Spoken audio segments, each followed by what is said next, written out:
नमो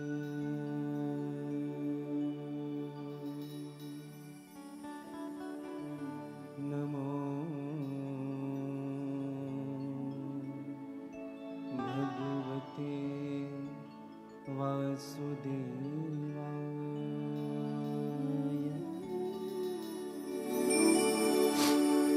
स्वस्ति श्री गणेशाय नमः। स्वस्ति श्री सरस्वत्यै नमः। श्री पुराण पुरुषोत्तमाय नमः। श्री सद्गुरुदेव चरण कमलेभ्यो नमः।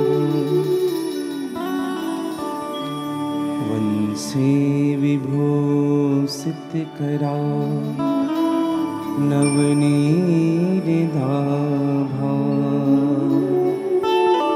पीताम्बरादरुणबिम्ब फलाधरोष्ठा पूर्णेन्दुसुन्दरमुखा दरबिम्बनेत्रात् कृष्णात् परं किमपि तत्त्वमहं न जाने। देयं सदा परिभवग्नभीष्टदोहं तीर्थास्पदं शिवविरञ्चिनुतं शरण्यं भृत्यार्तिहं प्रणतपालभवाब्धिपोतं वन्दे महापुरुषते चरणारविन्दम्। यत्र यत्र रघुनाथ कीर्तनं तत्र तत्र कृतमस्तु काञ्चनं बाष्पवारि परिपूर्णलोचनं श्रीमारुतिनमति राक्षसान्तकम्। श्रीगुरुचरण सरोज रज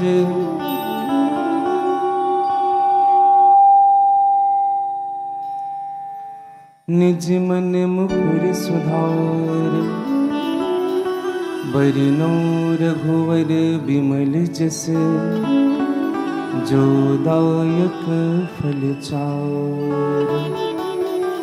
सिया राम में सब जग जाने करहु प्रणाम जोरी जुग पान।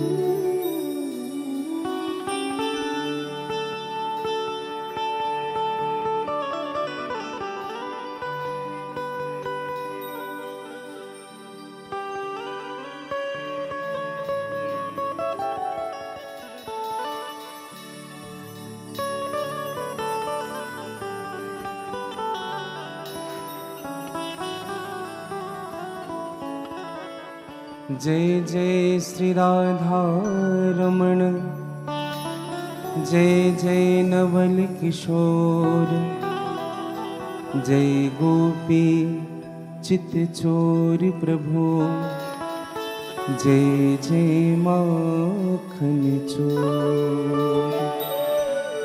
जय गोपी चित चोर प्रभु, जय जय माखन चोर।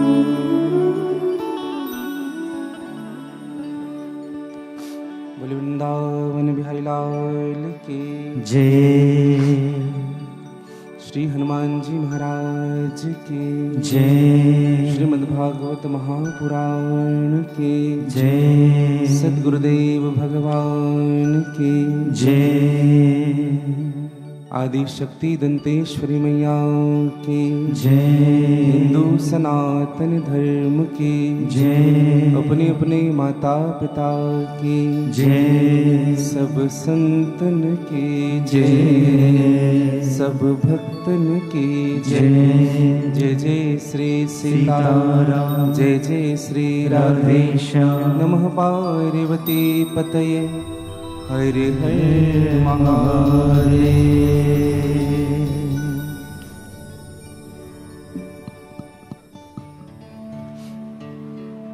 भगवान सच्चिदानंद आनंद घन भगवान यदुनाथ लक्ष्मणाथ कमलापति, जगतपति जगत के आधार जगदाधार, प्राण पुरुषोत्तम लीला बिहारी, भक्तों पर सहजी कृपा करने वाले, करुणा उर्णालय, निर्गुण निराकार जगदाधार,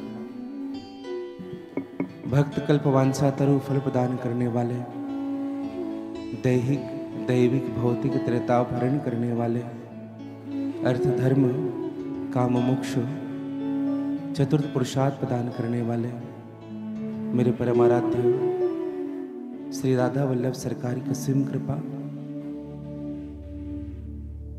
चंद्रघंटा शैलपुत्री कात्यायनी माँ दुर्गा, कुष्मांडा ब्रह्मचारिणी महागौरी स्कंद माता, कालरात्रि माँ आदि शक्ति दंतेश्वरी की असीम कृपा, श्री निकुंजेश्वर महादेव, श्री हनुमान जी और परम पूज्य सद्गुरुदेव भगवान के विशेष कृपा के फलस्वरूप छत्तीसगढ़ के पवित्र भूमि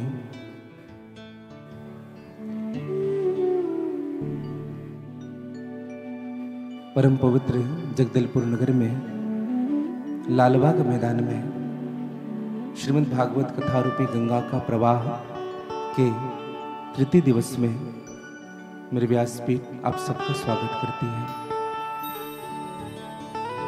इस कार्यक्रम के मुख्य आयोजक आदरणीय श्री राजू तोमर जी, आपकी सहचारिणी श्रीमती रानी तोमर जी, आपके समस्त परिवार, उपस्थित सभी मेरी माताएं, मेरी बहनें, मेरे भाईजन, विद्वान आचार्यगण, विद्वान संगीतज्ञगण और निकुंजपद चैनल के माध्यम से जितने भी श्रोता श्रीमद् भागवत कथाओं में अवगाहन लाभ प्राप्त करने के लिए यहाँ उपस्थित हैं और जो लाइव प्रसारण देख पा रहे हैं, आप सबों को मैं व्यासपीठ से साधुवाद ज्ञापित करता हूँ और आप सबके हृदय में जो मेरे गोविंद के प्रति प्रेम है उनको मैं वंदन करता हूँ, प्रणाम करता हूँ। आइए मन, वाणी और कर्म की शुद्धि के लिए भगवान के नामों का आश्रय ले पश्चात जैसे मेरे गोविंद की इच्छा होगी आज की कथा में हम प्रवेश करेंगे। थोड़ा रिवर्ब देना बेटा इसमें। श्री राम श्री राम श्री राम, थोड़ा शार्पनेस कर देना हमको। श्री राम श्री राम श्री राम श्री राम।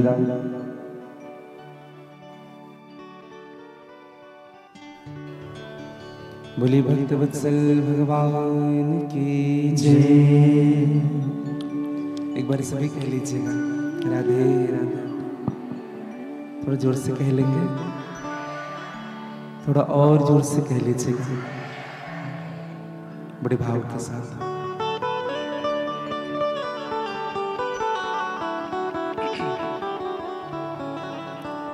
ब्रजराज ब्रज बिहारी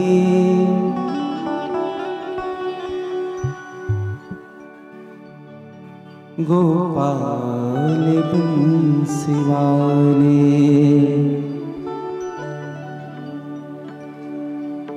ब्रजराज ब्रज बिहारी गोपाल बंसीवाले, इतने विनय हमारे इतने विनय हमारे वृंदा विपिन बसारे। ब्रजराज ब्रज बिहारी गोपाल बंसी वाले।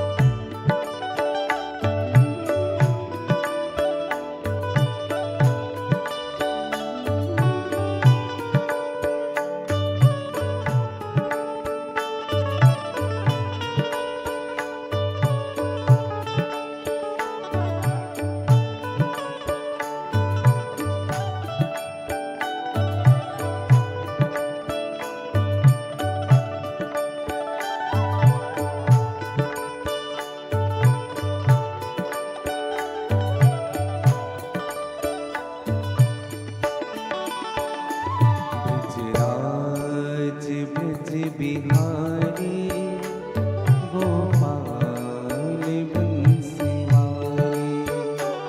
ब्रजराज ब्रज बिहारी गोपाल बंसी वाले।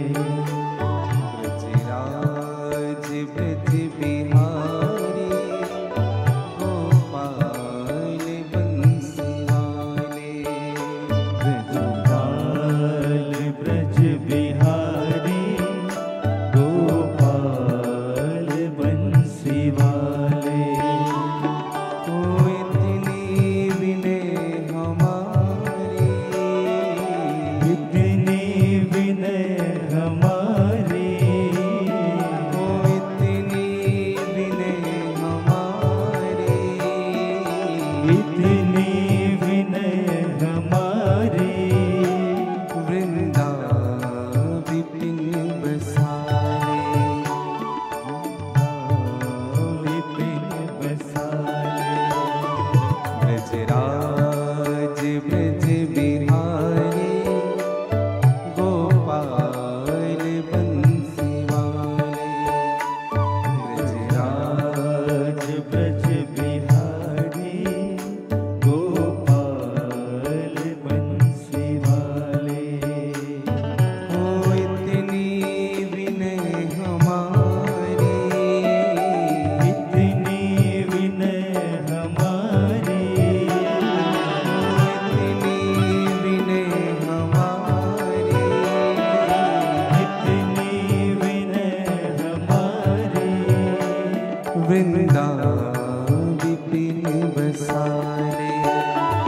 ब्रजराज ब्रज बिहारी गोपाल बंसी वाले। ब्रजराज ब्रज बिहारी गोपाल बंसी वाले। ब्रजराज ब्रज बिहारी गोपाल गाली जी का बड़े भाव से। वाले।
लाखों कोई अपना समझे, लाखों के होलिए हम, लाखों को अपना समझे, लाखों के होलिए हम। लाखों कोई अपना समझे, लाखों के होलिए हम, लाखों को अपना समझे, लाखों के होलिए हम। अब तेरे हो रहे, अब तेरे हो रहे हैं, अब तेरे हो रहे, तेरे हो रहे हैं। अपना हमें बना ले। अब तेरे हो रहे हैं, अपना हमें बना ले। अब तेरे हो रहे हैं, अपना हमें बना ले। अब तेरे हो रहे हैं, अपना हमें बना ले। ओ इतने विनय हमारे, इतनी विनय हमारी, ओ इतने विनय हमारे, इतनी विनय हमारी। वृंदाविपिन बसाले, ब्रजराज आज ब्रज बिहारी, गोपाल गाली से बंसवाले। ब्रजराज ब्रज बिहारी, गोपाल बंसी वाले।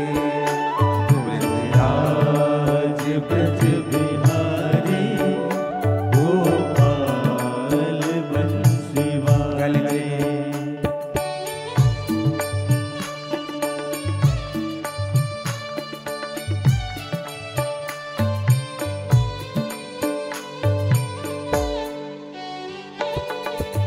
जय जय।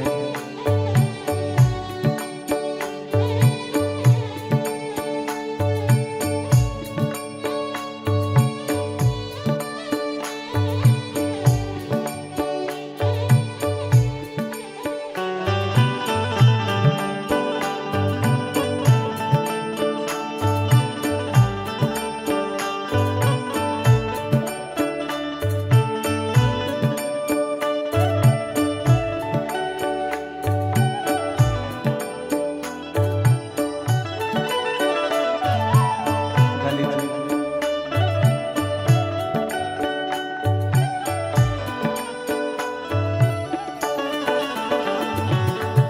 राजी तेरी रजा में अपनी बने अभी,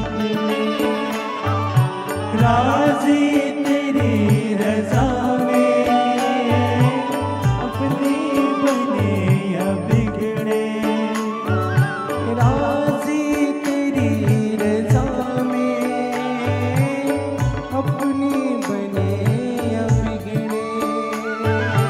राजी तेरी रजा में, अपनी बने या बिगड़े।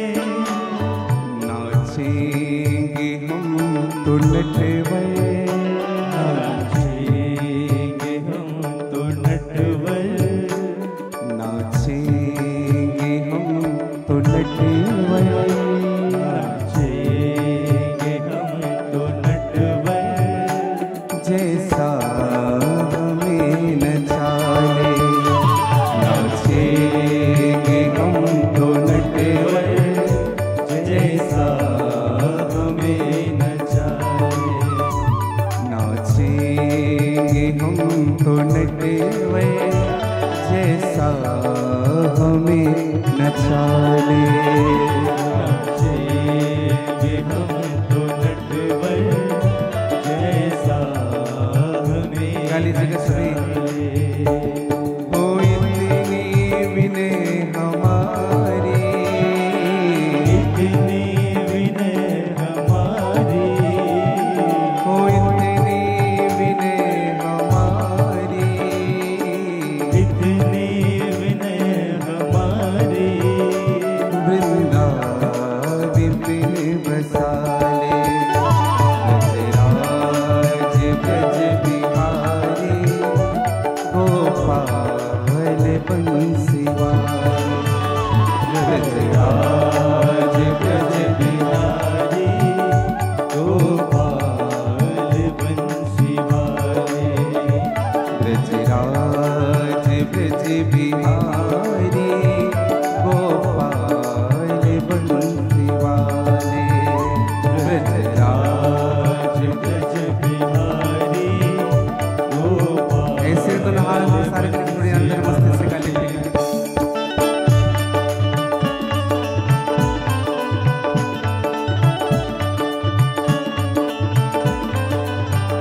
एक बार कह लीजिए श्री राधे, श्री राधे।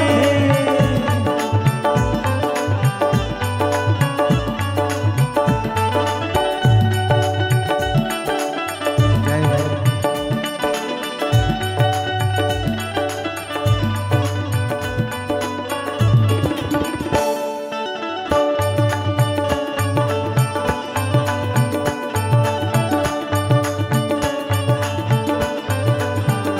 बोले द्वारिकाधीश भगवान की जय हो।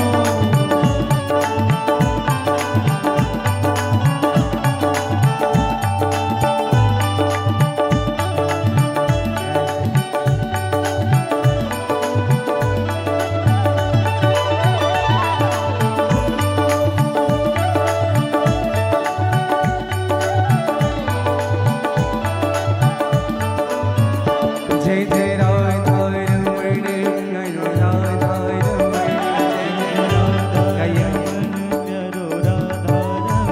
जय जय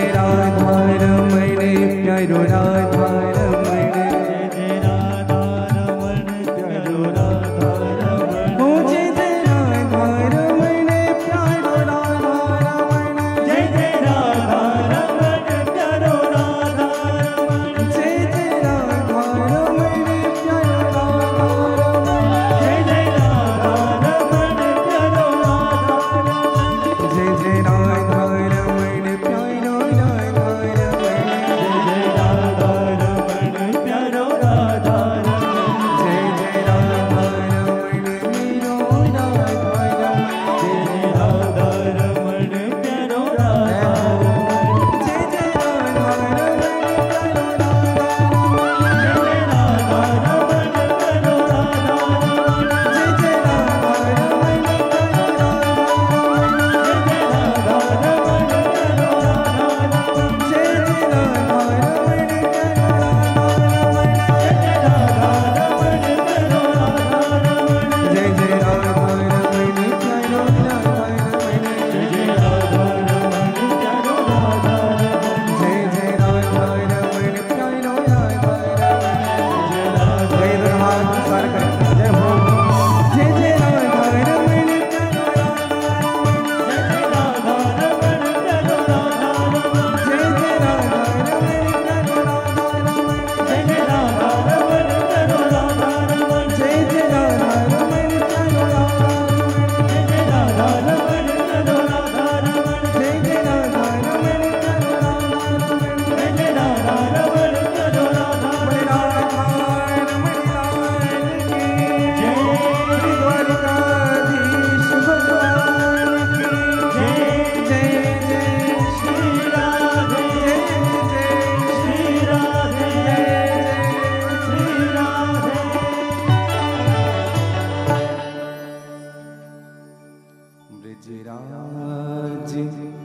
ब्रज बिहारी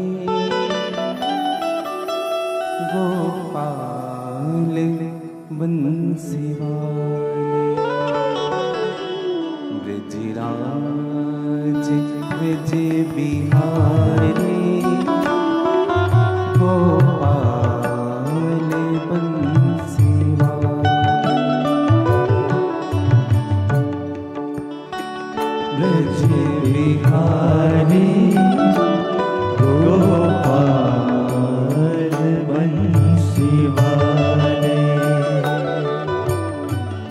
इतनी विनय हमारी, इतनी विनय हमारी, ओ इतनी विनय हमारी, इतनी हमारी, वृंदावी बिन बसाए, वृंदावी बिन बसाले, ब्रजराज ब्रज बिहारी, ब्रजराज ब्रज बिहारी, गोपाल बंसी वाले, गोपाल बंसी वाले। बोलिए भक्त वत्सल भगवान के, आदि शक्ति दंतेश्वरी मैया की जय। भगवान गोविंद के चरणों की शरणागति आज आप हम सबको प्राप्त हो रहा है। ये भगवान की कृपा का प्रभाव है कि भगवान ने हमें जीवन में सत्संग दिया।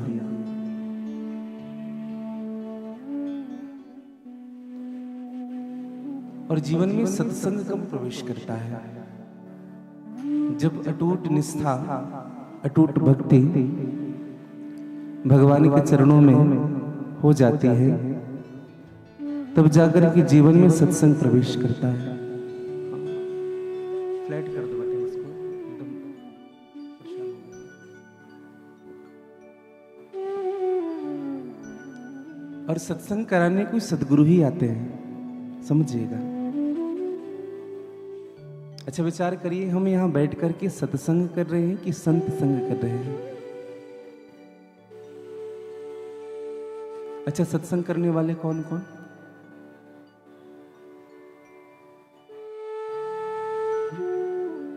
कौन कौन है सत्संग जो कर रहे हैं? आवाज आ रही है आप तक मेरी? नहीं आ रही है ना?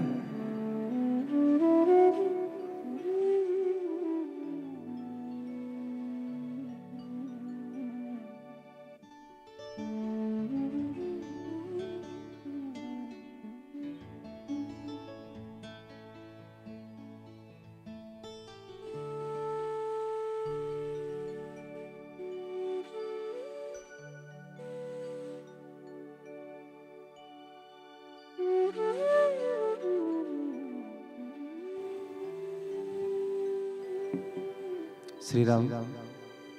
आ रही आवाज? पीछे आ रही आवाज? जी। तो सत्संग करने हम बैठे हैं, और हम तो कहें जीवन में सत्संग बाद में व्यक्ति करता है, पहले संत का संग करता है।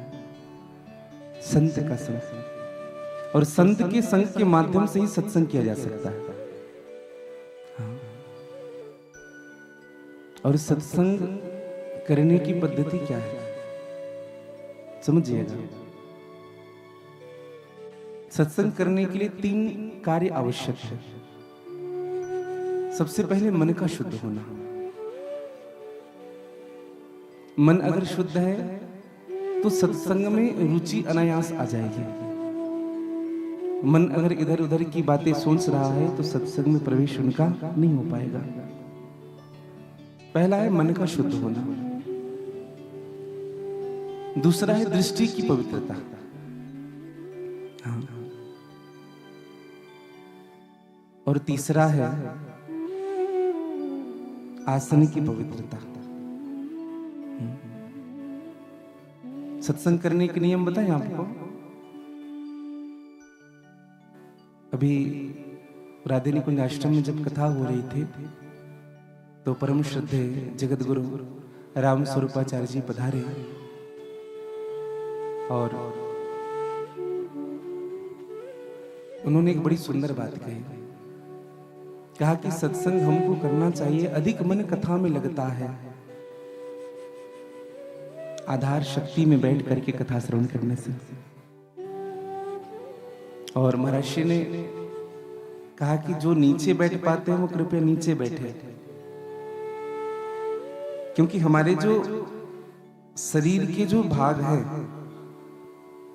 जो आधार शक्ति में स्पर्श होता है, आप देखेंगे ध्यान करके, आप देखेंगे चिंतन करके, आप देखेंगे मनन करके, जो ध्यान आपको कुर्सी में बैठ करके नहीं होगा, वो ध्यान आपको पृथ्वी पर बैठ करके होगा। हाँ। अगर हम नीचे बैठ पाते हैं तो जरूर हमें नीचे बैठना चाहिए। हाँ। तो ये 3 प्रभाव हमारे जीवन के। सत्संग करने के भाव, ये बात अलग है, घुटने में दर्द है, हम नीचे नहीं बैठ पाते। भगवान भी कहते हैं कि बेटा अगर कोई समस्या है हमारे जीवन में, हम नीचे नहीं बैठ पाते तो बात अलग है। हाँ। अच्छा, कई बार हमने देखा है कई स्थानों में लोग कथा श्रवण करने भी आते थे, एक पैर के ऊपर दूसरा पैर रख के बैठते। हाँ, कुछ मर्यादाएं हमारे जीवन में होनी चाहिए।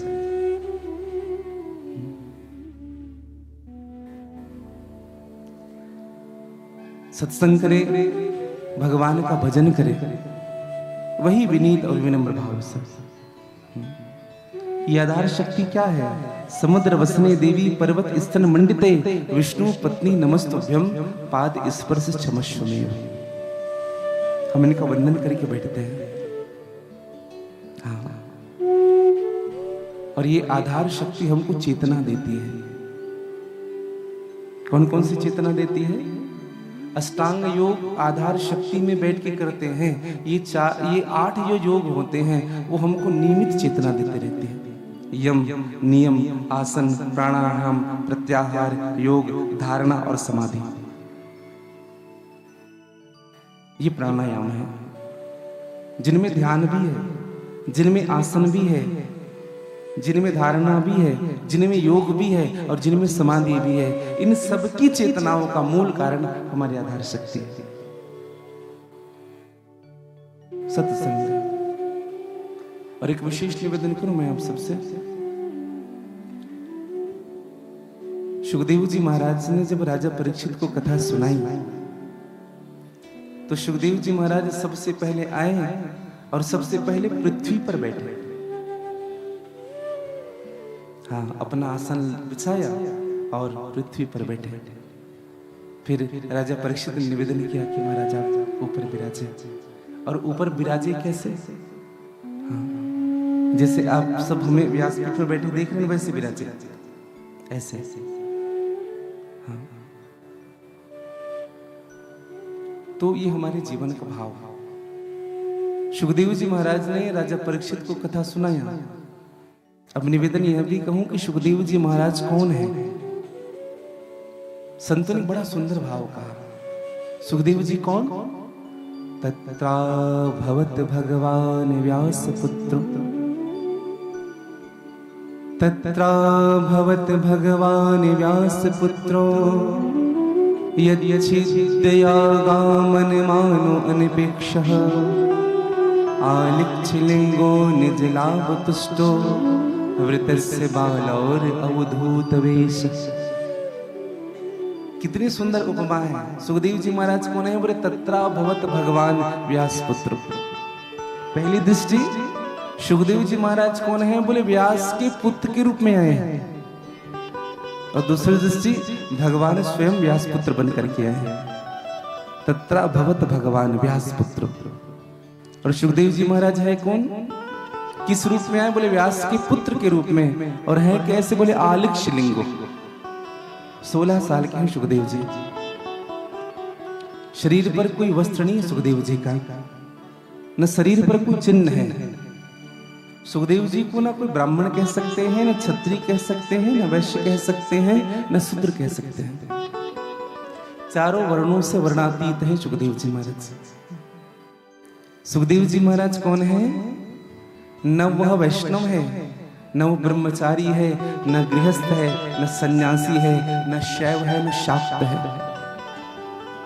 किस पंथ के हैं, किस मत के हैं, यह भी कहना संभव नहीं है। किस संप्रदाय के हैं। सुखदेव जी महाराज के शरीर पर कोई चिन्ह नहीं है भैया। अब आप कहेंगे सुखदेव जी महाराज जनेऊ पहने होंगे, यह भी नहीं है। न जनेऊ धारण किए हैं सुखदेव जी, न गले में कोई माला है, न माथे पर कोई तिलक है, न सफेद वस्त्र पहने हैं, न गेरवा वस्त्र पहने हैं, न मृगचर्म पहने हैं, न हाथ पर कोई कमंडल है, न त्रिशूल है, कुछ भी नहीं सुखदेव जी महाराज। तो सुखदेव जी महाराज की पहचान क्या है? किसी संत ने कहा, बोले सुखदेव जी महाराज की पहचान की आवश्यकता ही नहीं, सुखदेव जी महाराज स्वयं में एक पहचान है। और सुखदेव जी महाराज इसलिए भी कथा सुनाने नहीं आए परीक्षित को। परीक्षित चक्रवर्ती सम्राट राजा है, इसलिए कथा सुनाने नहीं आए कि वहां बहुत धन मिलेगा, बहुत सम्मान मिलेगी, बहुत पैसे मिलेंगे। राजा है, मुझे राजकीय अतिथि का सम्मान मिलेगा, राजकीय अतिथि घोषित कर दिया जाएगा। सुखदेव जी महाराज तो सदैव योगी हैं, क्योंकि सुखदेव जी महाराज को सबसे बड़ा लाभ मिल चुका है, आत्मलाभ। आलिक्ष लंगो निज लाभ तुष्टो, जिनको निज लाभ मिल चुका हो वो बोले धन की इच्छा क्या करता है। निवेदन करूंगा। तो सुखदेव जी महाराज को न सम्मान से मतलब है, न अपमान से मतलब है। एक बार एक संत एक चौराहे पर सोए हुए थे, तो एक राजा ने उस संत की ओर देखा, और मिल जाने पर भी जिनको दुख ना हो, सुख ना हो, और बिछड़ जाने पर भी दुख ना हो, वही संत होता है। जिनके लिए मिट्टी और सोना एक समान होता है, वो संत है भैया। तो एक संत बैठे हुए थे, तो किसी ने उस संत का अपमान कर दिया, कहा कि बाबा जन ये सब ढोंगी साधु होते। हाँ। और एक बाबा जी के सामने बड़ी सुंदर बात कही, कहा कि मूड मुड़ाए तीन गुण, शरीर की मिट गई खाज, फोकट को खाने में लोग कहे महाराज। हैं? ऐसी सी बातें सुनाने लगे। तो संत ने कुछ भी नहीं कहा बेटा तुम्हारा कल्याण हो, सुखी रहो जीवन में। संत होते कैसे हैं? देखो, संत का कोई वेश नहीं होता, संत का परिवेश होता है। संत का चित्र नहीं होता, संत का चरित्र होता है। संत का स्वभाव होता है, और वैसे ही भक्त के स्वभाव होते हैं। भक्त का कोई वेश नहीं होता। हाँ। तन को जल से धुलाना सरल है मगर, मन को निर्मल बनाना बड़ी बात है। भोग हित दौड़ जाना स्वाभाविक तो है, भोग तज पार जाना बड़ी बात है। पंथ में वेश में देश परदेश में, चित्त रहता फंसा राग और देश में। दिल किसी का दुखाना सरल है मगर, ज्ञान दीपक जड़ाना बड़ी बात है। पुस्तकें पढ़ के ज्ञान पा लेना आसान है, पर अपना आनंद पाना बड़ी बात है। हाँ, बहुत वस्तु जानने के बाद भी हमको सुख नहीं मिलता, बहुत पूजा पाठ करने के बाद भी सुख नहीं मिलता, जीवन भर स्वाहा स्वाहा किया फिर भी सुख नहीं मिल रहा। जीवन भर केवल उपदेशक बन करके रह गए, केवल दूसरों को सिखाते रह गए, ऐसा करो ऐसा करो ऐसा करो ऐसा करो, जीवन में कोई सुख नहीं मिल पाया। हाँ। परम श्रद्धे राजेश्वरन सरस्वती जी महाराज कहते हैं, घट में राजेश आनंद भरपूर है, पाने वाला मगर फिर भी क्यों दूर है। सुन गुरु का वचन मोह की नींद को त्याग कर जाग जाना बड़ी बात है। त्याग कर जाग जाना बड़ी बात है। और बड़ा सुंदर भाव, नहीं राग न लोभ न मान मदा तिनके सम वैभव वा विपदा। नहीं राग न लोभ न मान मदा तिनके गाली जगह संत का वेश कैसा है। नहीं राग न लोभ न मान मदा तिनके सम वैभव वा विपदा। नहीं राग न लोभ न मान मदा तिनके सम वैभव वा विपदा। सन्मान निरादर आदरे। सन्मान निरादर आदर ही। सन्मान निरादर आदरे। सन्मान निरादर आदर ही। सब संत सुखी विचरन्ति मयि। सब संत सुखी विचरन्ति मयि। सीता राम राम राम सीता राम राम राम सीता राम राम राम सीता राम राम। गाली जगह सीता राम राम राम सीता राम राम राम सीता राम राम राम सीता राम राम राम। सीता राम राम राम सीता राम राम राम सीता राम राम राम सीता राम राम राम। सीता राम राम राम सीता राम राम राम सीता राम राम राम सीता राम राम राम। सीता राम राम राम सीता राम राम राम सीता राम राम राम सीता राम राम राम सीता राम राम राम सीता राम राम राम सीता राम राम राम सीता राम राम राम सीता राम राम राम सीता राम राम राम सीता राम राम राम सीता राम राम राम। ओ सीता राम राम राम सीता राम राम राम सीता राम राम राम गाली जी का सभी बड़े भाव से राम राम सीता राम राम राम सीता राम राम राम सीता राम राम राम सीता राम राम राम सीता राम राम राम सीता राम राम राम सीता राम राम राम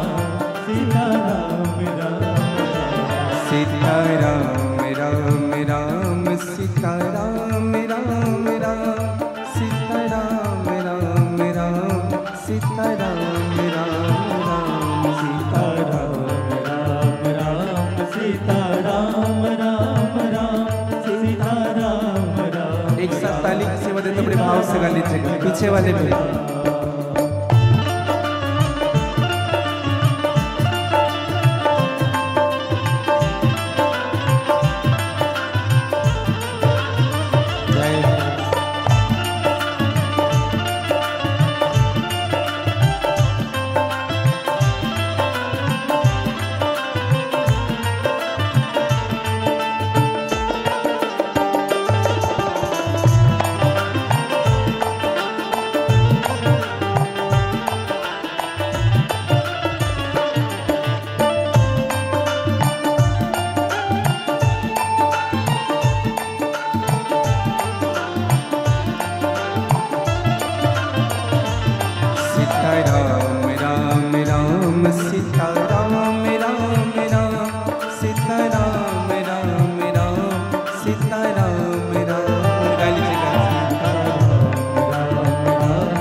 तो मैं निवेदन करूं आप सबसे।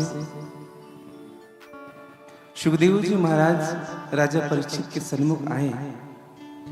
सुखदेव जी ने राजा परीक्षित को देखा। परीक्षित के मन में एक बात बैठ गया। जब देखा सुखदेव जी को, परीक्षित ने अब मन में विचार रखा, मुझे ऐसे संत के दर्शन हो रहे हैं, अगर मुझे आज ही मृत्यु आ जाए तो भी कोई गम नहीं है। ऐसे संत के दर्शन हो। और परीक्षित जी के प्रति सुखदेव जी की वो सामर्थ्यता थी। जब परीक्षित ने हाथ जोड़कर प्रश्न किया, प्रभु 7 दिन में मरने वाले व्यक्ति को क्या करना चाहिए? सुखदेव जी ने कहा, राजा परीक्षित, खटवांग ने तो ढाई घड़ी में मुक्ति प्राप्त कर ली थी, तुम्हें तो 7 दिन मिल गया। हाँ, और कितना सुंदर सूत्र दिया। 7 दिन में मरने वाले व्यक्ति को क्या करना चाहिए? मैंने कल भी निवेदन किया, ये प्रश्न केवल परीक्षित का नहीं है, ये प्रश्न मानव मात्र का है। 7 दिन में ही आप और हम सबको जाना है। सोम, मंगल, बुध, गुरु, शुक्र, शनि, रवि, फिर से 7 दिन ही है। 3 कार्य बताए गए, ध्यान से सुनिएगा सभी। आप और हम सबको 7 दिन में जाना है, और इस 7 दिन में जीने वाले व्यक्ति को क्या करना चाहिए? 3 कार्य बताया। कौन कौन से? तस्मात् भारतः सर्वात्मा भगवानीश्वरो हरि। 3 कार्य कौन कौन से हैं? श्रोतव्यः, कीर्तितव्यश्च, स्मर्तव्यश्च, इक्षितव्यः। 3 कार्य। सबसे पहले भगवान की कथाओं का श्रवण करना। हाँ, भगवान की कथाओं का श्रवण। हाँ।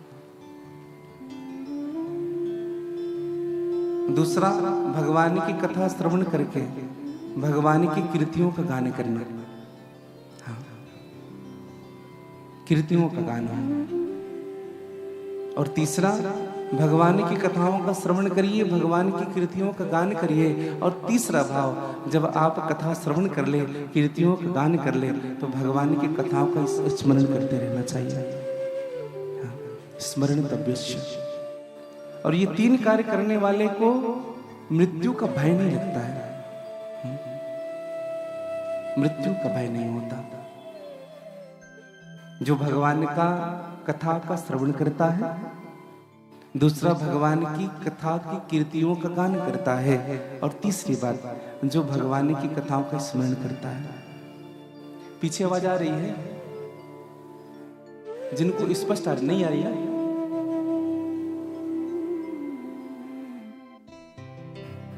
लोकेश्वर जी आप पीछे सर्च करिए, यहां से साउंड खुलवाइए।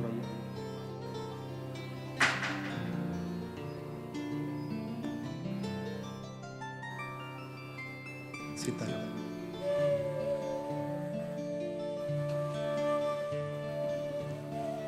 तीन कार्य।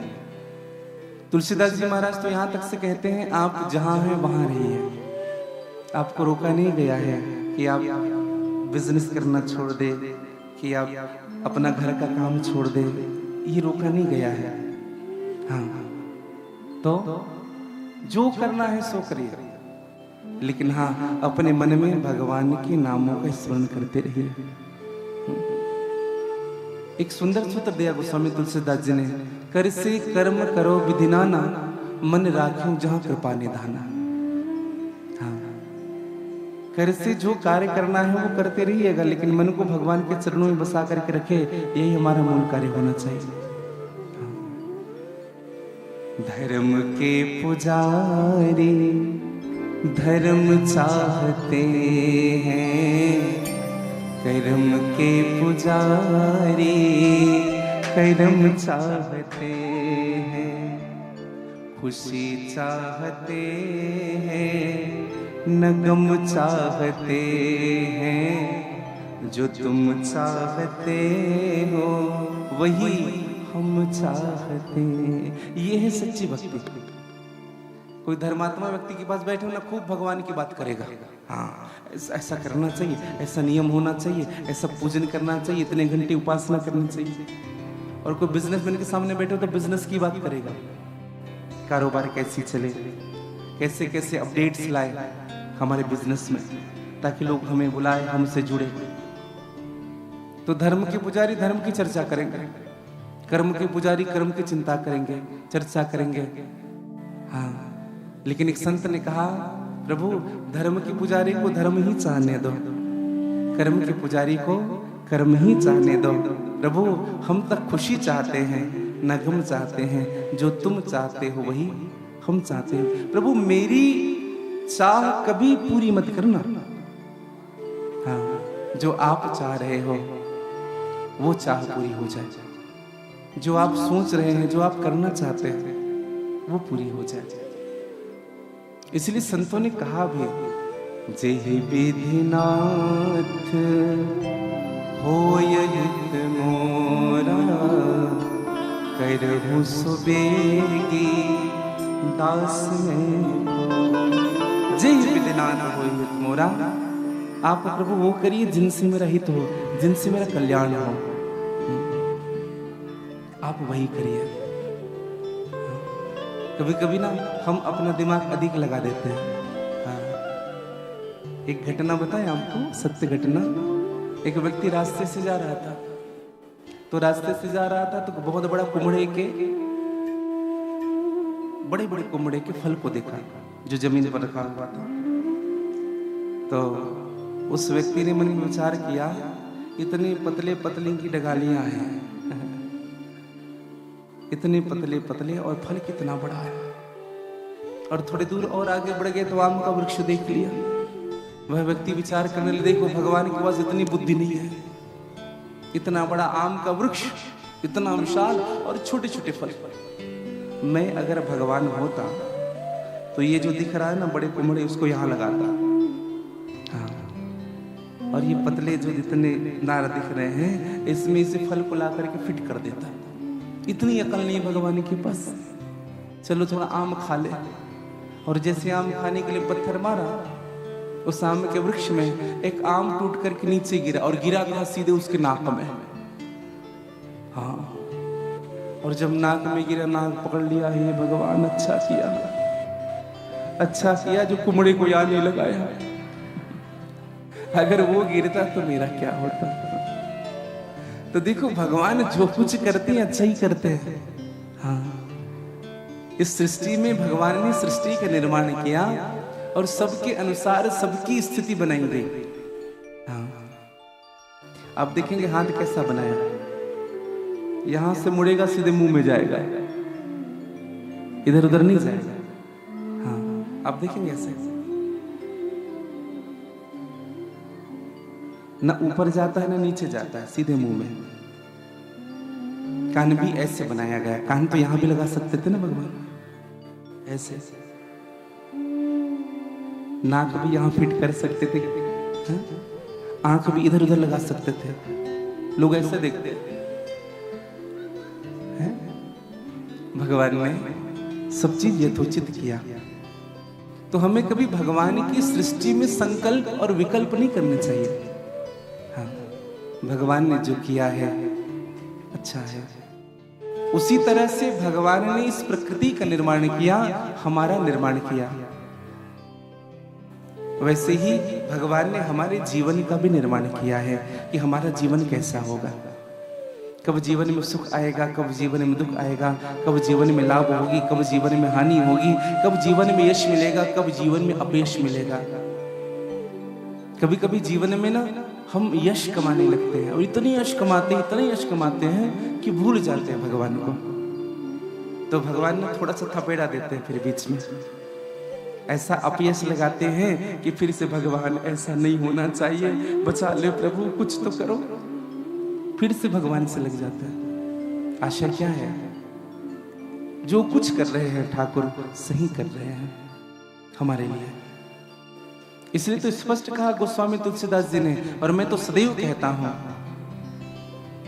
कि जब हम भगवान के सामने जाए ना तो कुछ मांगे ना। हाँ,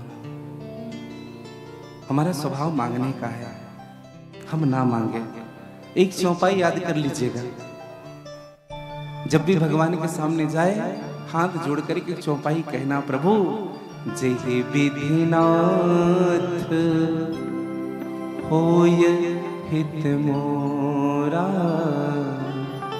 करहूँ सुबेगी दास में तो। बढ़िया बेटा, ऐसे रखना। जेहि विधिनाथ होय हित मोरा, मैं आपका दास हूँ प्रभु, और आप वो दीजिए जो मेरे लिए अच्छा है। प्राइवेट नौकरी से काम बढ़िया चल रहा है तो सरकारी मत देना प्रभु। काम चल रहा है मेरा। सुखदेव जी महाराज ने कहा कि परीक्षित मन को भगवान के चरणों में बसा कर रखिए, फिर जो करना है सो करते रहो, क्योंकि प्रत्येक क्षण परमात्मा का नाम लेना चाहिए।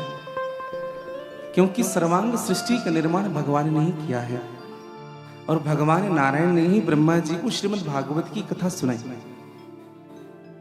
चतुश्लोकी भागवत भगवान विष्णु ने ब्रह्मा को सुनाई है। और देखो, 4 लोगों की भागवत की उपमा दी गई है भैया। 4 लोगों को जो भगवान का हो जाए उनको भागवत कहते हैं। भगवान के भक्त का नाम भागवत है, भगवान के निवास का नाम भागवत है, और चौथा भगवान के उपदेश का नाम भागवत है। 4 लोग हैं। भ से भक्ति, ग से ज्ञान, व से वैराग्य, और त से तत्व। जिनमें ज्ञान भक्ति वैराग्य के तत्व निहित हो वही भागवत है। एक संत तो कहते हैं, भागे कहते भाग खुल जाते भक्तन के। पूरी भागवत नहीं कही, केवल नाम लेने से। भागे कहते भाग खुल जाते भक्तन के, और गा के कहते गुमान मिट जाते। वाके कहते वर्ण होत विष्णु भक्तन के, और ताके कहते भव सिंधु तर जाते हैं। ये भागवत है। और भगवान की जब सच्ची भक्ति हो ना जीवन में, तो भगवान यह नहीं देखते कि हम कौन से जाति के हैं। भगवान यह भी नहीं देखते कि हम कितने पढ़े लिखे हैं। हाँ, बिल्कुल नहीं देखते भगवान। कुछ लोग अधिक पढ़ लेते हैं तो ये विचार मन में आता है कि हम भगवान को, ऐसा नहीं है भैया। विद्या वही श्रेष्ठ है जो आपको भव पार कर दे। समझिएगा, विद्या वही श्रेष्ठ है जो आपको भगवान से मिला दे। विद्या वो श्रेष्ठ नहीं है जिनके अभिमान में हम ईश्वर से दूर हो जाए। एक सच्ची घटना मैं आपको बताऊं। कुछ विद्वान आए बनारस, बहुत पहले की बात है। एक संस्कृत का बड़ा ज्ञाता था, एक ने अंग्रेजी खूब पढ़ा था, एक भूगोल का बड़ा ज्ञाता था, और एक गणित का बड़ा ज्ञाता था। तो वो जब आए तो सबका सम्मान हुआ, क्योंकि बड़े ज्ञानी थे सबके सब चारों।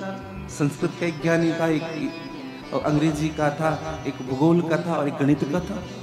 खूब बढ़िया सम्मान हुआ, पुरस्कार से सम्मानित किया गया। शाम जैसे हुआ, उन चारों विद्वानों ने विचार किया क्यों ना आज नौका विहार की जाए। चलो, अब जब नौका विहार करने जब गंगा नदी के तट पर पहुंचे तो नाविक था, फटा हुआ धोती पहना हुआ था, फटी हुई बगलबंदी पहने हुए थे, और सर पर एक छोटा सा गमछा मैला सा दुपट्टा बंधा हुआ था।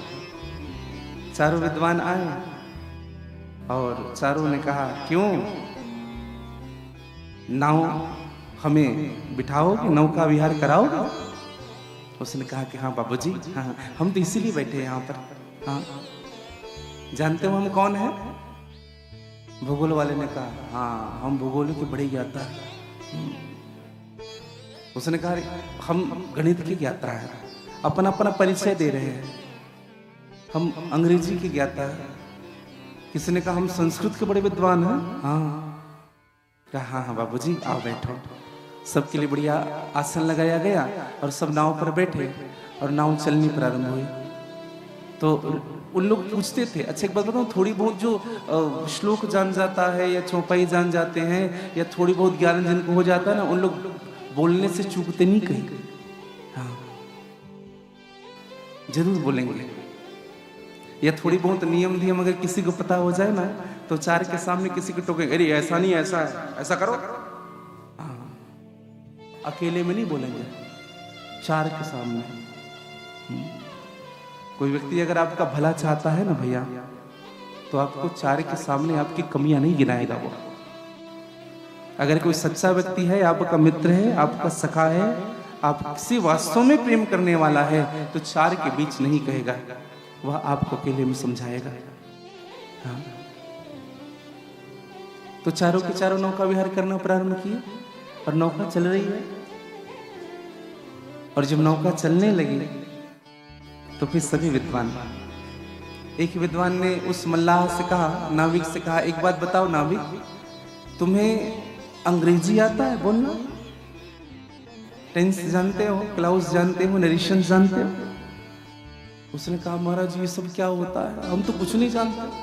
उसने कहा तुम्हारी आधी जिंदगी बर्बाद हो गई, पढ़ा लिखा नहीं है, हैं? पढ़ लिख लिया होता तो कुछ और अच्छा होता। ये नाव चला रहा है। फिर गणित वाला हंसने लगा, a-b³ के फॉर्मूले जानते हो? इंटीग्रेशन डिफरेंशिएशन जानते हो? खूब बड़ी बड़ी बातें करने लगे। गुणा भाग करना जानते हो? तो हमारा थोड़ी बहुत कार्य कुछ नहीं जानते तुम। हाँ, तुम्हारी आधी जिंदगी बर्बाद हो गई पूरी। कितने साल के हो? बोले 50 के बाबूजी। बोले आधी जिंदगी बर्बाद। हाँ। उसके बाद फिर तीसरे नंबर ने कहा, भूगोल वाले ने कहा, आप जानते हो इस पूरी पृथ्वी का क्षेत्रफल कितना?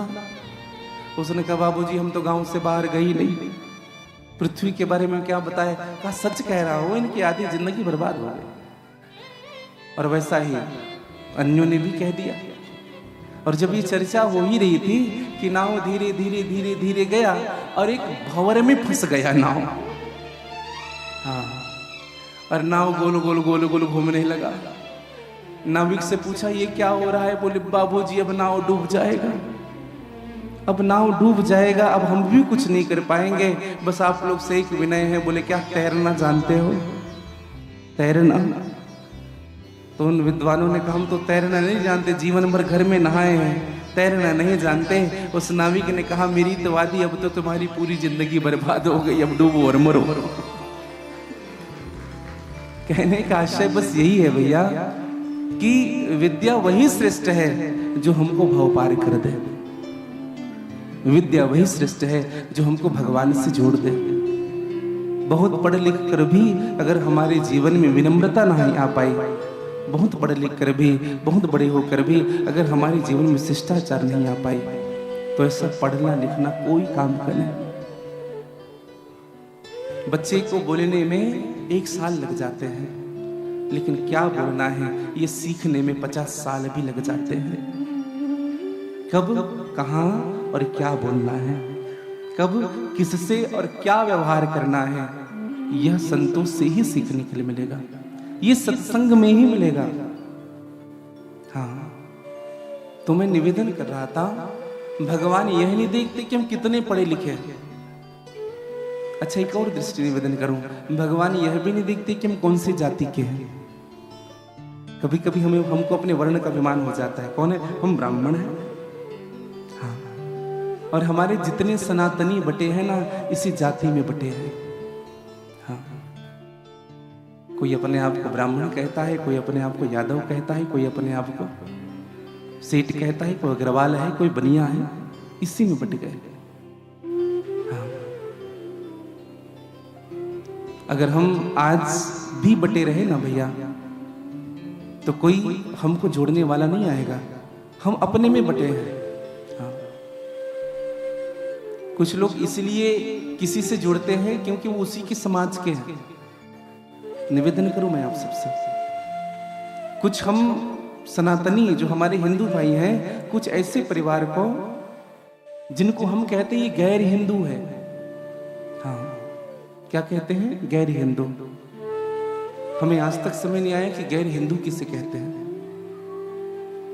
अच्छा, विचार करिएगा, आप उनसे दूर हो जाओगे तो कहीं ना कहीं उनको शरण तो लेनी पड़ेगी ना।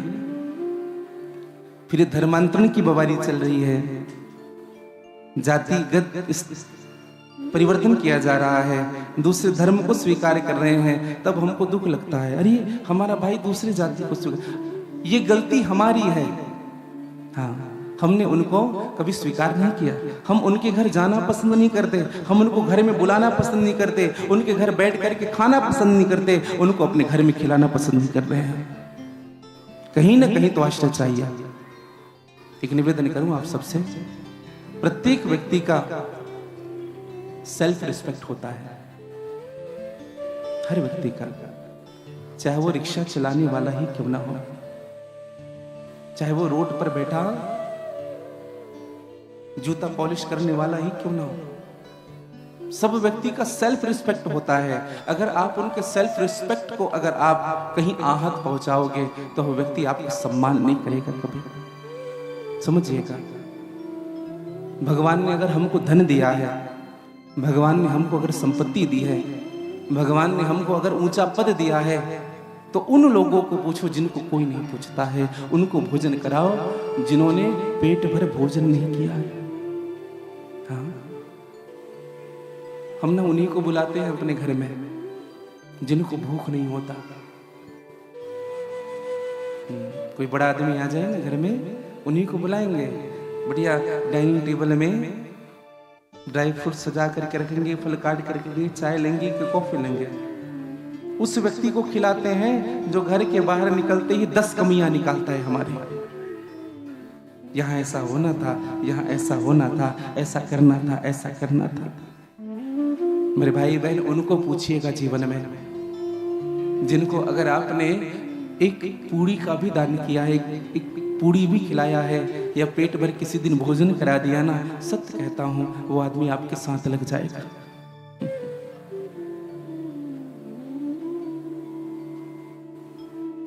और परिस्थितियां बताती हैं।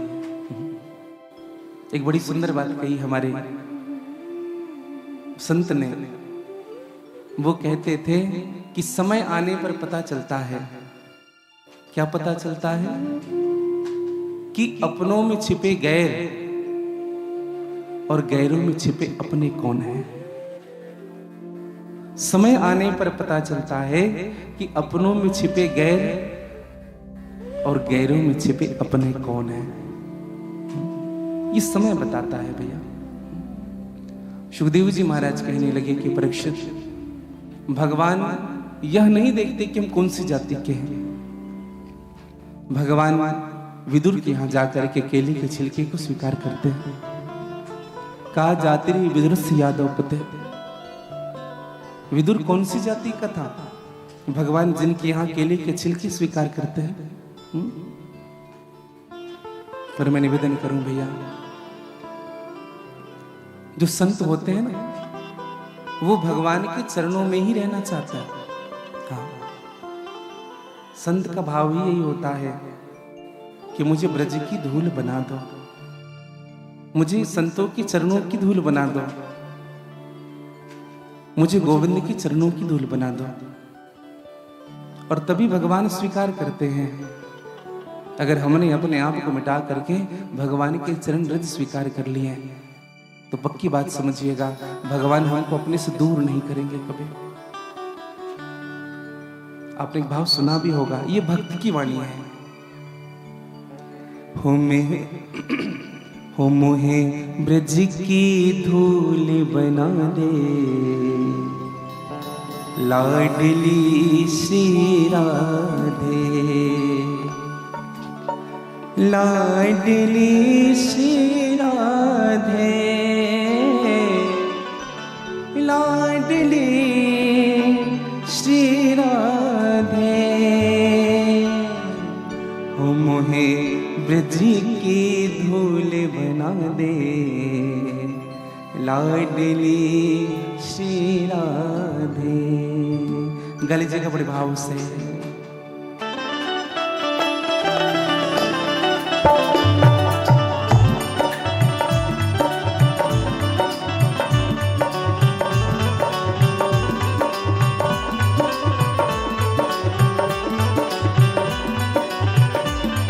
जय जय।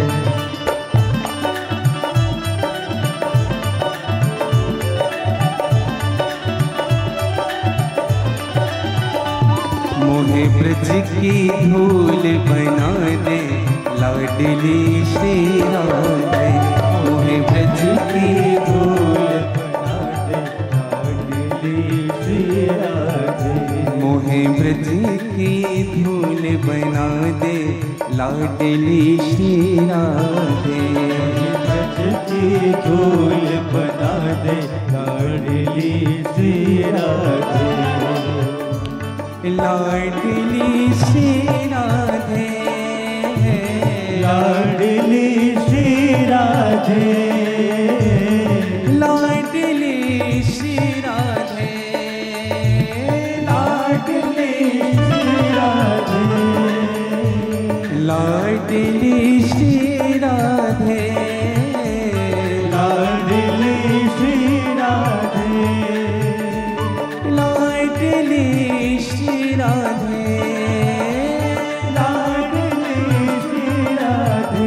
मोहे ब्रज की धूल बना दे।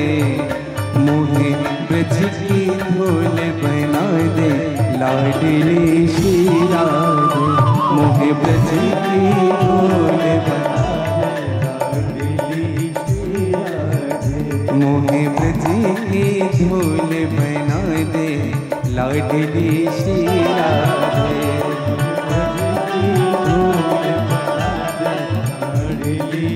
गा लीजिएगा थोड़ी आनंद और मस्ती से।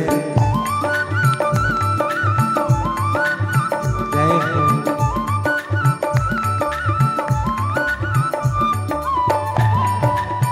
जय हो।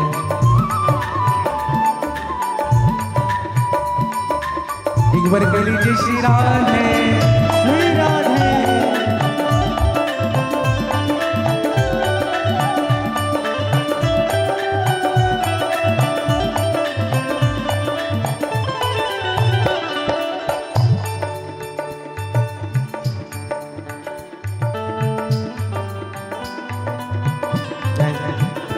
मैं साधनहीन किशोरी जी, मैं साधनहीन किशोरी जी। देखो भक्ति में अगर हमको प्रवेश करना है ना तो ये भजन जरूर साथ में गुनगुनाइएगा और प्रार्थना करी मैं किशोरी जी से। मैं साधनहीन किशोरी जी, मैं साधनहीन किशोरी जी।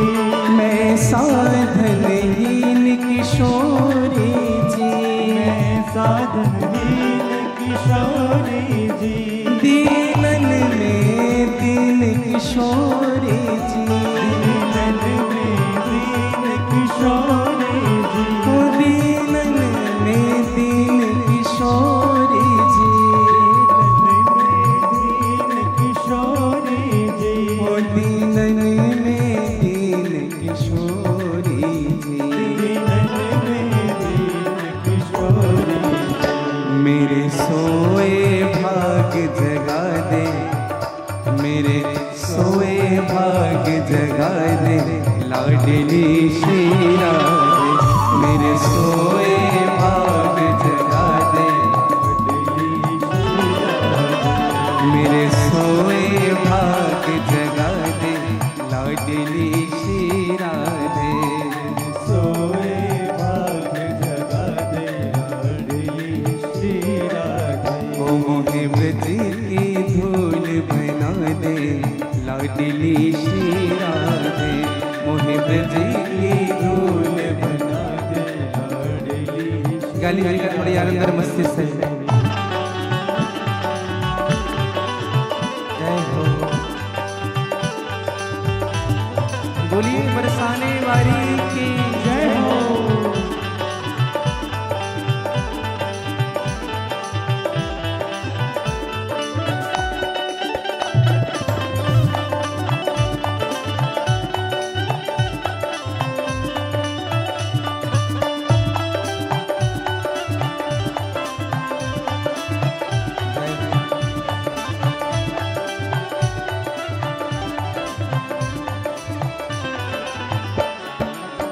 अज्ञानी अभागिन उदासी, अज्ञानी अभागिन उदासी। हो अज्ञानी अभागिन हो दासी, अज्ञानी अभागिन हो दासी। ओ अखियाँ दर्शन को है प्यासी, अखियाँ दर्शन को है प्यासी। ओ अखियाँ दर्शन को है प्यासी, अखियाँ दर्शन को है प्यासी। ओ अखियाँ दर्शन को है प्यासी, अखियाँ दर्शन को है प्यासी।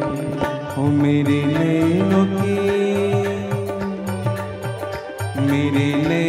की प्यास बुझा दे, मेरे नैनों की प्यास बुझा दे, लाडली श्री राधे।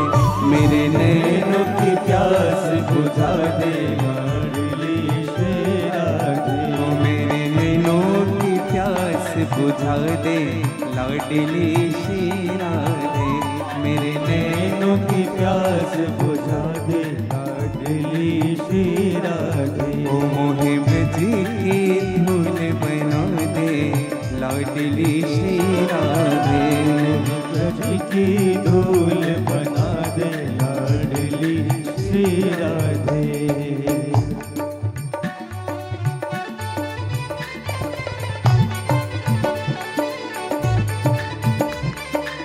गा लीजिएगा थोड़ी आनंद से।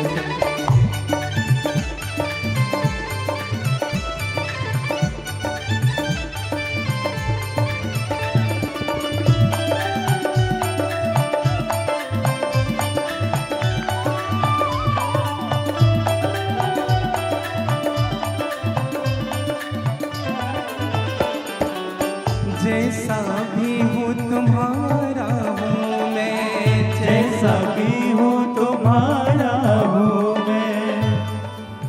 ये भजन का भाव हमारे हृदय से निकले, हमारे आवाज वहां तक नहीं पहुंचेगी, लेकिन हमारे हृदय का भाव जरूर वहां तक पहुंचेगा। इसलिए हृदय से सब कहिएगा, जैसा भी हूँ तुम्हारा हूँ मैं, जैसा भी हूँ तुम्हारा हूँ मैं। जैसा भी हूँ तुम्हारा हूँ, जैसा भी हूँ तुम्हारा हूँ। तेरे करुणा का अधिकारी हूँ, तेरे करुणा का अधिकारी हूँ। तेरे करुणा का अधिकारी हूँ, तेरी करुणा का अधिकारी हूँ। मुझे श्याम सुंदर से मिला दे, मुझे श्याम सुंदर।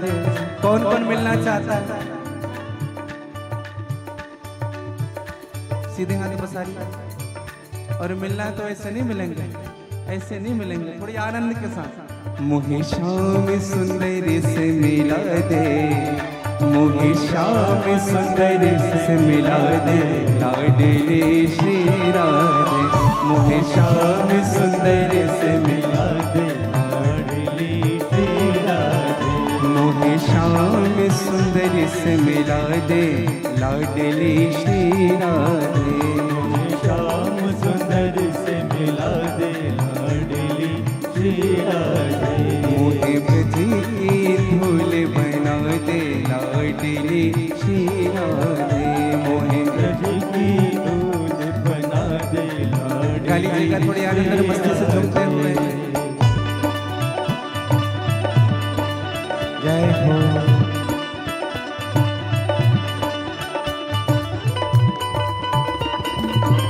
जय हो। बोलिए बरसाने वाली की जय हो।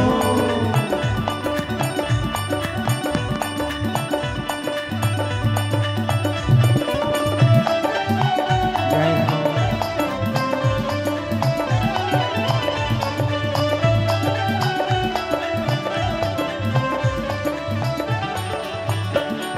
जो राधे राधे कहते हैं, जो राधे राधे कहते हैं। जो राधे राधे कहते हैं, जो राधे राधे कहते हैं। वो प्रिया शरण में रहते हैं, वो प्रिया शरण में रहते हैं। जी शरण में रहते हैं, वो सच्ची जी शरण में रहते हैं। वो मुझे अपना भक्त बना दे, मुझे अपना भक्त बना दे, लाडली श्री राधे। मुझे अपना भक्त बना दे, लाडली श्री राधे। मुझे अपना दास बना दे, लाडली श्री राधे। मुझे अपना दास बना दे, लाडली श्री राधे। मुझे ब्रज की धूल बना दे, लाडली श्री राधे। मोहे ब्रज की धूल बना दे, लाडली श्री राधे। मोहे अपना भक्त बना दे, लाडली श्री राधे। मुझे अपना भक्त बना दे, लाडली श्री राधे। लाडली श्री राधे, लाडली श्री राधे। ओ लाडली श्री राधे, लाडली श्री राधे। ओ लाडली श्री राधे, लाडली श्री राधे। ओ लाडली श्री राधे, हो लाडली श्री राधे। लाडली श्री राधे, लाडली श्री राधे। लाडली श्री राधे, लाडली श्री राधे। ओ लाडली श्री राधे, हो लाडली श्री राधे। ओ लाडली श्री राधे, हो लाडली श्री राधे। मुझे अपना दास बना दे, मुझे अपना दास बना दे, लाडली श्री राधे। मुझे अपना दास बना दे, लाडली श्री राधे। मुझे ब्रज की धूल बना दे, लाडली श्री राधे। ब्रज की धूल बना दे, लाडली श्री राधे। मुझे सांवरिया से मिला दे, लाडली श्री राधे। मुझे सांवरिया से मिला दे, लाडली श्री राधे। लाडली श्री राधे, लाडली श्री राधे। लाडली श्री राधे, लाडली श्री राधे, लाडली श्री राधे, लाडली श्री राधे। ओ मुझे अपना दास बना दे, लाडली श्री राधे। मुझे सांवरिया से मिला दे, लाडली श्री राधे। बोलिए भक्तवत्सल भगवान की जय जय। ये एक हृदय की भाव है एक भक्त की। सुखदेव जी महाराज ने परीक्षित से कहा, भक्त यही सोचता है किसी भी तरह से मैं भगवान के पास रहूं, भगवान के निकट रहूं, भगवान से कभी दूर ना हो। हाँ। भगवान के पास रहने का अगर स्वभाव हो जाए ना भैया, तो समझ लीजिएगा आपको सुख ढूंढने की जरूरत नहीं पड़ेगी, सुख खुद ब खुद आपके जीवन में आएगा। भगवान से अगर मिलने का स्वभाव हो गया तो जीवन में सुख का अनुभव आप स्वयं करेंगे। जिस व्यक्ति के प्रतिदिन मंदिर जाने के स्वभाव होते हैं ना, मंदिर, सबसे पहली बात उस व्यक्ति के जीवन में एक परिवर्तन ऐसा आता है कि वह व्यक्ति अनर्गल विचारों से दूर हो जाता है। सुबह अगर हम भगवान के मंदिर जा रहे हैं, कई ऐसे जन मिलेंगे आपको जो सुबह 4 बजे उठ करके भगवान की सेवा में लग जाते हैं। कभी मंदिर साफ करेंगे तो कहीं पुष्प चुनने जाएंगे, उसको किसी के बारे में बात करने की फुर्सत ही नहीं। हाँ, और अगर एकांत बैठ जाते हैं ना अपने काम से, तो कहीं टीवी में प्रवचन लगा लेंगे, भजन लगा लेंगे, या राधे राधे राधे राधे करते रहेंगे।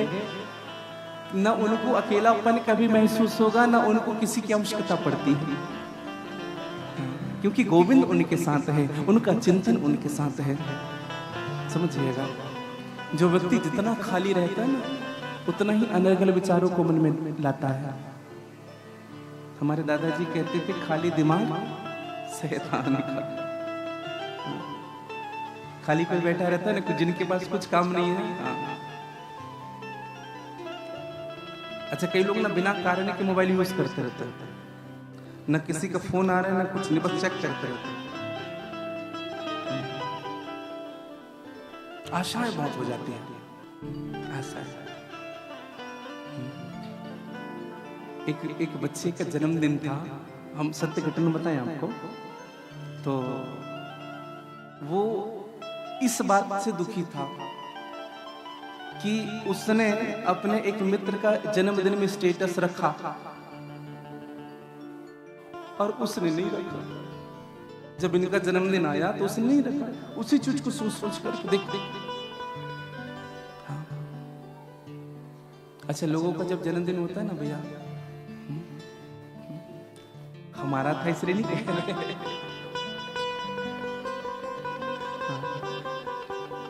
लोगों का जन्मदिन होता है ना, तो ये देखता है कौन कौन बधाई दे रहे हैं, कौन कौन।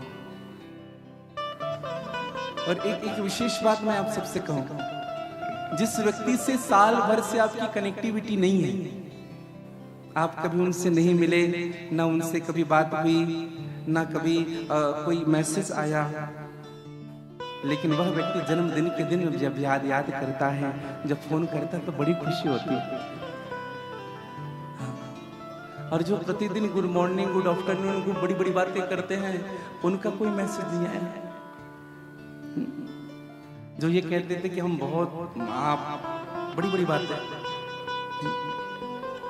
तो मैं निवेदन करूं, और एक विशेष निवेदन यह भी करूं मैं आप सबसे, कि अगर कोई व्यक्ति प्रतिदिन आपको मैसेज कर रहा है, या राधे राधे हो या गुड मॉर्निंग हो, जो भी मैसेज, उस व्यक्ति के मैसेज को कभी इग्नोर नहीं करना चाहिए, क्योंकि इस संसार में आपको वो व्यक्ति निष्काम भाव से प्रेम करता है। उस व्यक्ति को, वह व्यक्ति आपको अपने लाइफ में इंपॉर्टेंस दे रहा है, और हम ऐसे लोगों से ही दूर हो जाते हैं। निवेदन करूंगा, सुखदेव जी महाराज ने कहा कि परीक्षित, जब कौरव और पांडवों का युद्ध होना था, जब लाक्षागृह में जलाने का षड्यंत्र रचा जा रहा था, तो विदुर ने धृतराष्ट्र को समझाया, कहा कि पांडव भी तुम्हारे पुत्र हैं, उनसे द्रोह मत करो, और ये तुम्हारा जो बेटा है ना दुर्योधन, अगर इस व्यक्ति के आने से तुम्हारे पूरे परिवार, कुल खानदान सब नष्ट हो रहे हैं, समझो धृतराष्ट्र इस बात को। और धर्म कहता है, एक नगर को नष्ट करने में अगर पूरा देश सुरक्षित होता है, तो उस नगर को नष्ट कर देना चाहिए। धर्म यह भी कहता है कि एक गांव को नष्ट करने में अगर पूरा प्रांत सुरक्षित होता है, तो उस गांव को नष्ट कर देना चाहिए। और धर्म यह भी कहता है, एक घर को नष्ट करने में अगर पूरा महानगर सुरक्षित होता है, तो उस घर को नष्ट कर देना चाहिए। और धर्म यह भी कहता है, एक कलंक व्यक्ति को अपने परिवार से, समाज से निकालने से अगर परिवार की सुरक्षा होती है, समाज बच जाता है, तो ऐसे व्यक्ति को परिवार और समाज से बहिष्कृत कर देना चाहिए। और तुम्हारे परिवार में एक ऐसा कलंक पुत्र है दुर्योधन, और यही दशा बनी रही ना धृतराष्ट्र, तो तुम्हारे परिवार में जल देने वाला कोई नहीं होगा। अभी से विचार कर लो। हाँ, उसी समय दुर्योधन आया। दुर्योधन ने कहा, अच्छा हमारे पिताजी को हमारे खिलाफ भड़का रहे हो विदुर, जिस पत्तल में खाता है वहीं छेद कर रहा है। विदुर ने कहा, मैं नीति की बात कर रहा हूं दुर्योधन, ये नीति तुम्हें बाद में समझ में आएगी। हाँ। सचिव वैद्य गुरु तीन जो प्रिय बोलहि भय आस। सचिव अर्थात सेक्रेटरी, है ना? जो आपका अंग तरंग है, जो आपके नजदीक रहता है, जो आपके विषय में जानता है, जो आपके सभी कार्यों को करने में सक्षम है, उस व्यक्ति को कभी भी, जिनके प्रति हम समर्पित भाव से हैं, उस व्यक्ति को कभी भी मीठी मीठी बातें नहीं करनी चाहिए। बताना चाहिए कहा ये गलत हो रहा है, आप इसको ठीक कर लीजिए, नहीं तो बाद में समस्या आपको ही होगी। हाँ। सचिव वैद्य दूसरा है, वैद्य वैद्य अर्थात डॉक्टर। डॉक्टर के पास गए हैं और थोड़ी तबीयत ठीक नहीं है, हम कहेंगे थोड़ी मीठी दवाई दीजिएगा, कड़वी से थोड़ी। डॉक्टर कहेगा अच्छा ठीक है, ये मीठी दवाई ले लो। और मीठा उतना असर नहीं कर रहा है। दरअसल जो दवाई देनी थी डॉक्टर को ना, वही दवाई से असर होगा, वही से तुम्हारी तबीयत ठीक होगी। तो डॉक्टर को कॉम्प्रोमाइज नहीं करना चाहिए। हाँ, इंजेक्शन अगर 2 लगाना है तो 2 ही लगाना। बोले ऐसा नहीं कि डॉक्टर साहब दवाई से काम नहीं चलेगा। डॉक्टर वही श्रेष्ठ जो आपके अनुकूल व्यवहार करता हो। अगर 4 इंजेक्शन लगाना पड़े तो लगा दो। सचिव वैद्य, और तीसरा होता है गुरु। गुरु वो नहीं जो आप गलत भी कर रहे हो तो गुरु उनको स्वीकार कर ले, नहीं। अगर आप गलत हो तो गुरु कह दे कि बेटा यहाँ पे गलती हो रही है, यहाँ पे अपराध हो रहा है, इस चीज को संभाल लो, सुधर जाओ। हाँ। और एक विशेष निवेदन करूं भैया, वह गुरु भी नरकगामी होता है जो अपने शिष्यों की पीड़ा नहीं, केवल उनका धन हरता है। हाँ। उनको भी नरक में जगह मिलती है। हरई शिष्य धन शोक न हरि, मानस में गोस्वामी तुलसीदास जी की रचना। हाँ। शिष्य का जो धन हरता है, शोक नहीं हरता। समझिएगा, इन तीनों को बहुत संभल करके रहना चाहिए। सचिव, वैद्य और गुरु, और तीनों अभिन्न अंग है समाज के। निवेदन करूं, आज दुर्योधन को खूब समझाया, लेकिन दुर्योधन समझा नहीं, और दुर्योधन ने ही विदुर को निकाल दिया राज्य से।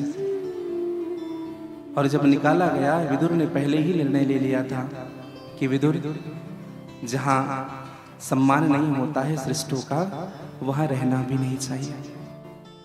समझिएगा भैया, जिस घर में कलह होती है, जिस घर में झगड़ा होती है, जिस घर में बड़ों का सम्मान नहीं होता है, उस घर में चाहिए कम आए जाए, नहीं जाना चाहिए। एक बात मैं आप सबसे कहूं, आपने शिव पुराण में सुना होगा। शिव पुराण में एक बात आती है, जब अपमान कर दिया, भगवान शिव एक बार बैठे हुए थे, दक्ष का आगमन हुआ, भगवान शिव आंख बंद करके बैठे हुए थे, देख नहीं पाए दक्ष आया हुआ है। तो भगवान शिव खड़े नहीं हुए। दक्ष को लगा कि इन्होंने मेरा अपमान किया, और सबको आमंत्रण किया लेकिन शिव को आमंत्रण नहीं किया। फिर मां सती ने अपने देह का त्याग कर दिया। आदि आदि बातें। शिव को आमंत्रण नहीं किया गया। जब दक्ष ने ब्रह्मा जी के पास आमंत्रण भेजा, ध्यान से सुनेंगे, जब भगवान विष्णु के पास आमंत्रण भेजा तो भगवान विष्णु ने यह पूछा, जरूर कहा शिव आ रहे हैं क्या? अवघड़दानी बाबा को आपने आमंत्रण किया है? तो आमंत्रण कार्ड लेके जाने वाला कहता नहीं, उनको हमने नहीं पूछा। ब्रह्मा जी ने कहा ठीक है, छोड़ दो आमंत्रण। भगवान विष्णु ने भी यही किया, छोड़ दो आमंत्रण, और गए नहीं। उस यज्ञ में विष्णु जी नहीं गए, उस यज्ञ में ब्रह्मा जी नहीं गए, क्योंकि वहां शिव जी को नहीं बुलाया गया है। समझिएगा, हम श्रेष्ठ जब हो जाते हैं, तो जब परिवार में कुछ आयोजन होता है, तो जब चर्चाएं होती हैं, तो आप देखेंगे जब बड़े बुजुर्ग के पास जब आप आमंत्रण लेकर के जाओ ना, कहा दादा आपको आना है, हाँ बड़े पिताजी आपको रहना है। तो ये नहीं पूछते कि आयोजन कैसा है, क्या हो रहा है। सबसे पहला प्रश्न उनका ये रहेगा, बेटा तुम्हारे वो मौसा जी को तुमने पूछा है कि नहीं? पूछा है? तुमने अपनी वो बड़े वाले ताऊ जी को तुमने आमंत्रण किया है कि नहीं? फोन किए थे उनको? उनके पास गए थे? सबसे पहला प्रश्न। निवेदन करूं भैया, ये हमारे स्वभाव में होना चाहिए। छोटों का सबसे बड़ा धर्म होता है अपने से बड़ों का सम्मान करना, बड़ों को आदर देना। और मैं एक बात कहूं आपको, जो बड़े होते हैं ना घर के, वो केवल पूछ चाहते हैं, समझिएगा, केवल पूछ। वो नहीं चाहते कि आप उनको क्या दे रहे हो, ये नहीं चाहते। एक स्वभाव बनाएंगे आप। निवेदन करूं, हम जब जगदलपुर से कांकेर जाएं या कुंडा गांव जाएं या रायपुर जाएं या अन्यत्र कहीं जाएं, अगर पिताजी है, बूढ़े हो गए हैं, 80 के हो चुके हैं, फिर भी जब आप अपने पिताजी के पास जाओगे ना कि पिताजी मुझे थोड़ा बस्तर जाना था, मैं आता हूँ पिताजी, थोड़ा जा रहा हूँ पिताजी, हाँ। या हम अगर कुछ वस्तु ले रहे हैं, पिताजी 1 रुपए नहीं देंगे आपको, माँ आपको कुछ नहीं देंगे। अगर आपने माता पिता के पास जाकर के कहा कि माँ मैं एक जगह जमीन ले रहा हूँ, माँ ले लो, आपका आशीर्वाद चाहिए, उस माता पिता के सीने चौड़े हो जाएंगे केवल इन्हीं शब्दों के कारण। और वो कहेगा वाह भगवान बेटा दे तो मुझे जो पुत्र मिला है वैसा ही सबको संतान दे। कहने का आशय क्या है भैया, जीवन में जिस घर में बड़ों का सम्मान होता है वही मेरे प्रभु का भी वास होता है। जहां बड़ों की आज्ञा लेकर के बात मानी जाती है, मैं सत्य कहता हूं वो कार्य कभी निष्फल नहीं होगा। पिताजी साथ नहीं जाएंगे लेकिन पिताजी का आशीर्वाद आपके साथ जाएगा। मेरी माँ साथ नहीं जाएगी लेकिन माँ का आशीर्वाद। बस इतना ही कहो कि मैं आ रहा हूं, आपकी दया से, और आ जाओ ना। अगर वो काम सफल हो जाए तो कहना पिताजी हाँ, आपसे पूछ करके गया था ना, बोले थे ना अच्छा होगा, अच्छा हो गया पिताजी, हाँ आपका आशीर्वाद है। सत्य कहता हूं, जीवन में अगर सुख चाहिए, अगर शांति चाहिए तो बड़ों को साथ रखिए, बड़ों के अधीन रहिए। आज एक क्षण भी विलंब नहीं किया विदुर जी ने, घर छोड़ करके आगे बढ़े, क्योंकि जहां सम्मान नहीं होता है वहां रहना भी नहीं चाहिए। हाँ चले गए भैया। और एक बात यह भी कहूं, बड़ों को ना नखरे भी ज्यादा नहीं करने चाहिए। अगर छोटा पूछ रहा है तो बड़ों को चाहिए हमें नखरे भी ना करें। कह दिए कि पिताजी, भैया, चाचा जी, समझिएगा हमें उनके साथ लग जाना चाहिए। हाँ। है तो हमारा अंश, है तो हमारा मित्र। एक बात मैं सदैव कहता हूं, इस संसार में सबको साथ रखिए, किसी से वैमनस्यता न रखिए। ना जाने कब किस मोड़ पर, किस जगह पर, किस व्यक्ति की जरूरत पड़ जाए। हाँ सदैव याद रखिएगा जीवन में। कभी धन के आ जाने पर, कभी पद के आ जाने पर, कभी प्रतिष्ठा के आ जाने पर, कभी बड़े बन जाने पर छोटों को नहीं भूलना चाहिए। हाँ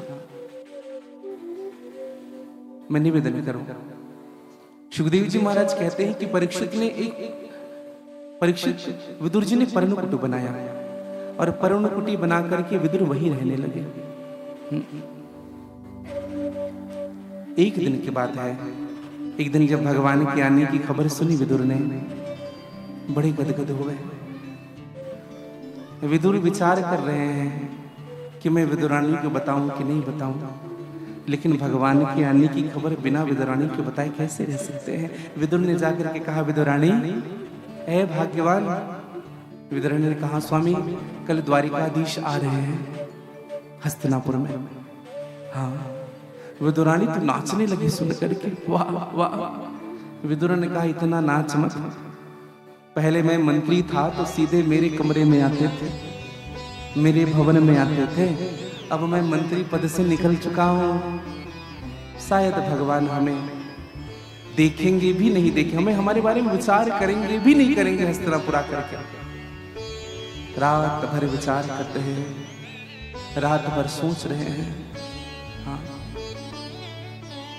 विदुरानी कहती, प्रभु क्या भगवान वैसे ही होंगे कि भगवान बदल गए होंगे? हाँ, भगवान का स्वभाव ऐसा ही होगा कि भगवान का स्वभाव बदल गया होगा? क्या उनकी कृपा में दृष्टि सब पर होगी? क्या उनके हृदय में दया अब भी होगा? क्या उनका स्वभाव वैसा ही होगा? क्या वो बदला नहीं होगा? कई तरह की बातें। हाँ, और रात भर विचार करके यही सोच रहे हैं भैया, क्या वह स्वभाव पहला सरकार अब नहीं है? दीनों के वास्ते क्या दरबार अब नहीं है? बड़ा सुंदर भाव गाया है संतों ने। क्या वह स्वभाव पहला सरकार अब नहीं? क्या वह स्वभाव पहला सरकार अब नहीं है? दीनों के वास्ते क्या दरबार अब नहीं है? दीनों के वास्ते क्या दरबार अब नहीं है? ओ दीनों के वास्ते क्या दरबार अब नहीं है? दीनों के वास्ते क्या दरबार अब नहीं है? ओ क्या वह स्वभाव पहला सरकार अब नहीं है? क्या वह स्वभाव पहला सरकार अब नहीं है?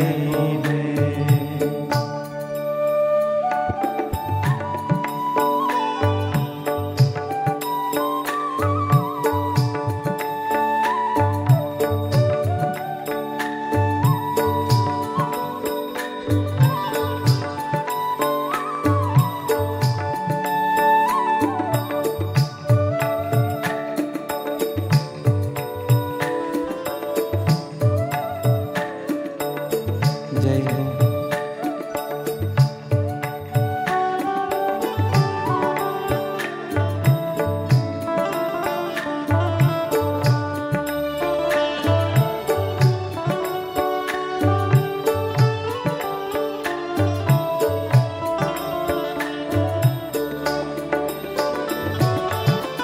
या तो दयालु मेरी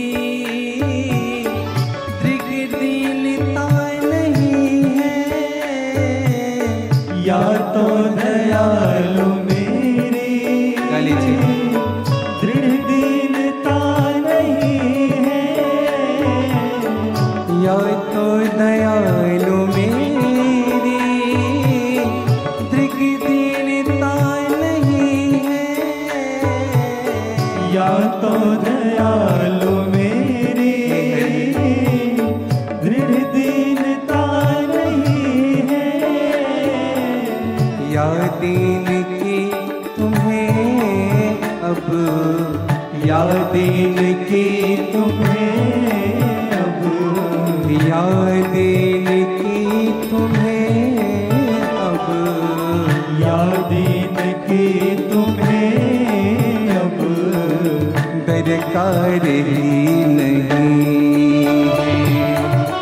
या दीन की तुम्हें अब दरकार ही नहीं है? और दिनों के वास्ते क्या दरबार अब नहीं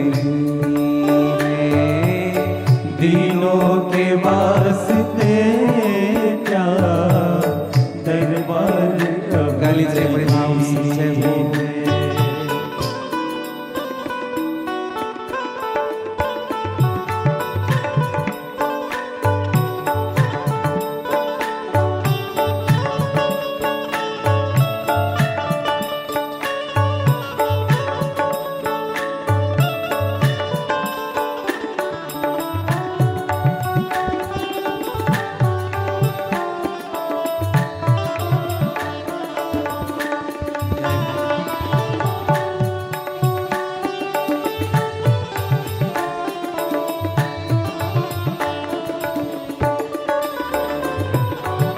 पाते थे जिस हृदय का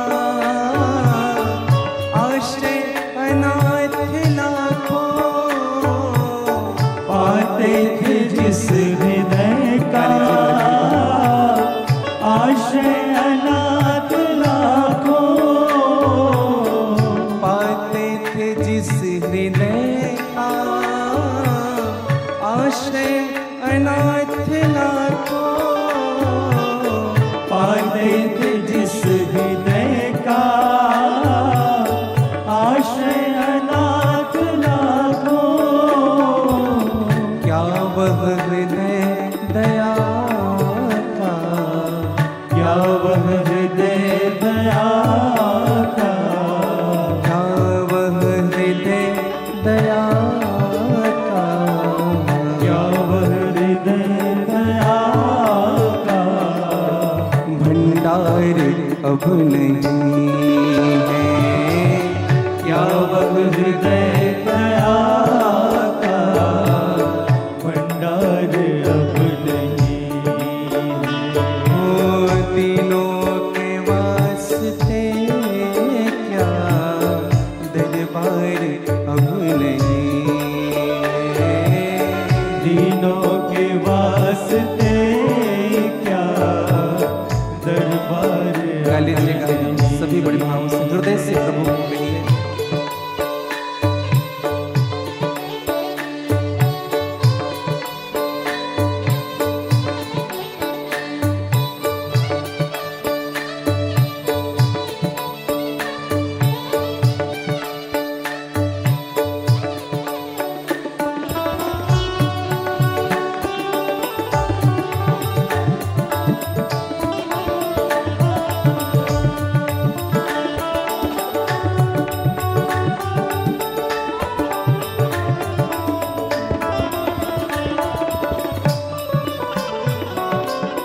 दौड़े थे द्वारिका से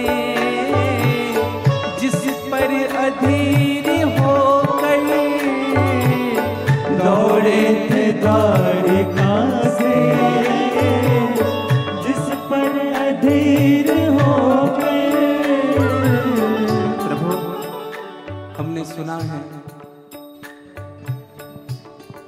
कि गोपियों ने खूब पुकारा, खूब आपके प्रति रुदन किया, ब्रज में सब रोती रही, गोपी ग्वाल माता यशोदा श्री राधा जी, लेकिन आप रुके नहीं। एक बार द्रौपदी ने आपको हरे कृष्ण कह के पुकारा तो आप एक मिनट रुके भी नहीं, सीधे दौड़े हैं, नंगे पांव दौड़े हैं। सुदामा ने कौन सी भक्ति की थी प्रभु, जिन पर इतनी कृपा करते हुए एक बार अपने मित्र का नाम सुना, नंगे पांव तपती हुई बालों में दौड़ रहे हैं। ये सारी बातें हमको आज याद आ रही है ना। विदुर और विदुरानी रोते हो यही सोच रहे हैं, क्या भगवान हमें भी स्वीकार करेंगे? क्या हम जैसे अधम, हम जैसे नीच, हम जैसे पापी की भी याद मेरे प्रभु करते होंगे? दौड़े थे द्वारिका से जिस पर अधीर हो गए, दौड़े थे द्वारिका से जिस पर अधीर हो गए, दौड़े थे द्वारिका से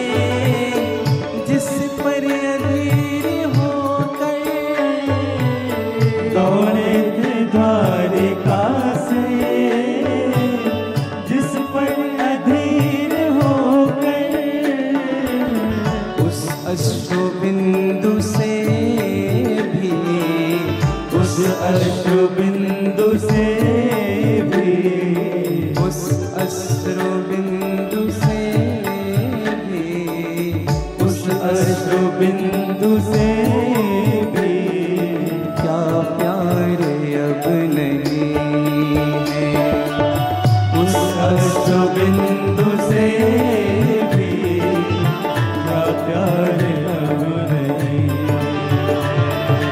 उस अश्रु बिंदु से भी क्या प्यार अब नहीं है। उस अश्रु बिंदु से भी क्या प्यार अब नहीं ओ दीनों के वास्ते क्या दरबार अब नहीं है। दीनों के वास्ते क्या दरबार अब नहीं ओ क्या वह स्वभाव पहला सरकार अब नहीं है। क्या वह स्वभाव पहला सरकार अब नहीं है ओ दिनों के वास्ते क्या दरबार अब नहीं है। दीनों के वास्ते क्या दरबार अब नहीं ओ सरकार अब नहीं है। सरकार अब नहीं है ये दरबार अब नहीं है। दरबार अब नहीं है क्या प्यार अब नहीं है। क्या प्यार अब नहीं क्या वह स्वभाव पहला सरकार अब नहीं। विचार करते रहे प्रभु पहले जैसे हैं कि बदल गए हैं। एक बात कहूं भैया, भगवान कभी नहीं बदलते, संत कभी नहीं बदलते, गुरु कभी नहीं बदलते। हमारी दृष्टि बदल जाती है, हमारा समर्पण बदल जाता है, हमारे भाव बदल जाते हैं, हमारी श्रद्धा बदल जाती है। कभी कभी देखना सच्चा भगत किसे कहते हैं। अगर जीवन में दुख भी आ रहा है ना तो भी भगवान पर भरोसा है। प्रभु कुछ तो बात है जो मेरे जीवन में ये दुख प्रवेश कर रहा है, कुछ तो बात है प्रभु। इस दुख से मेरे जीवन का कहीं ना कहीं कल्याण छुपा होगा। और जो अभक्त रहते हैं ना भैया, थोड़ी सी दुख मिल जाए, एक काम करो, ये सुनने वाले नहीं है, उठाओ और ठंडा करो। सत्य कहूं आप सबसे, भक्त के जीवन की दशा यही होती है कि भक्त के जीवन में अभाव भी आए ना तो भी उस अभाव को भी गोविंद की कृपा समझ करके स्वीकार करता है। और वो भक्त हो ही नहीं सकता भैया जिनके जीवन में अभाव आए और वो भगवान से दूर हो जाए। सब चीज अच्छा अच्छा हो रहा है तो भगवान अच्छे हैं, भगवान कृपा कर रहे हैं। और थोड़ी सी भूल, थोड़ी सी अगर जीवन में परिवर्तन आया, भगवान को ही कोसने लगते हैं। जीवन में अगर कुछ नहीं मिल भी रहा है ना तो भी यह विचार करना कि भगवान ने कुछ अच्छा विचार किया होगा आपके लिए, कुछ जरूर सोचा होगा जीवन के लिए। क्योंकि एक बात सदैव ध्यान रखिएगा भैया, इस संसार में लोग उठते भले ही भूखे हैं लेकिन आज तक कोई भूखा सोया नहीं है। हाँ, कोई नहीं सोया। इसलिए उनकी कृपा पर भरोसा रखिएगा, उनकी करुणा पर भरोसा रखिएगा, उनकी दया पर भरोसा रखिएगा, उनकी वात्सल्यता पर भरोसा रखिएगा। उनकी कृपा कभी कहीं कम नहीं होती है। इन बच्चों को बिठाइए, जिनके पेरेंट्स हो या पीछे भेजिए बच्चों।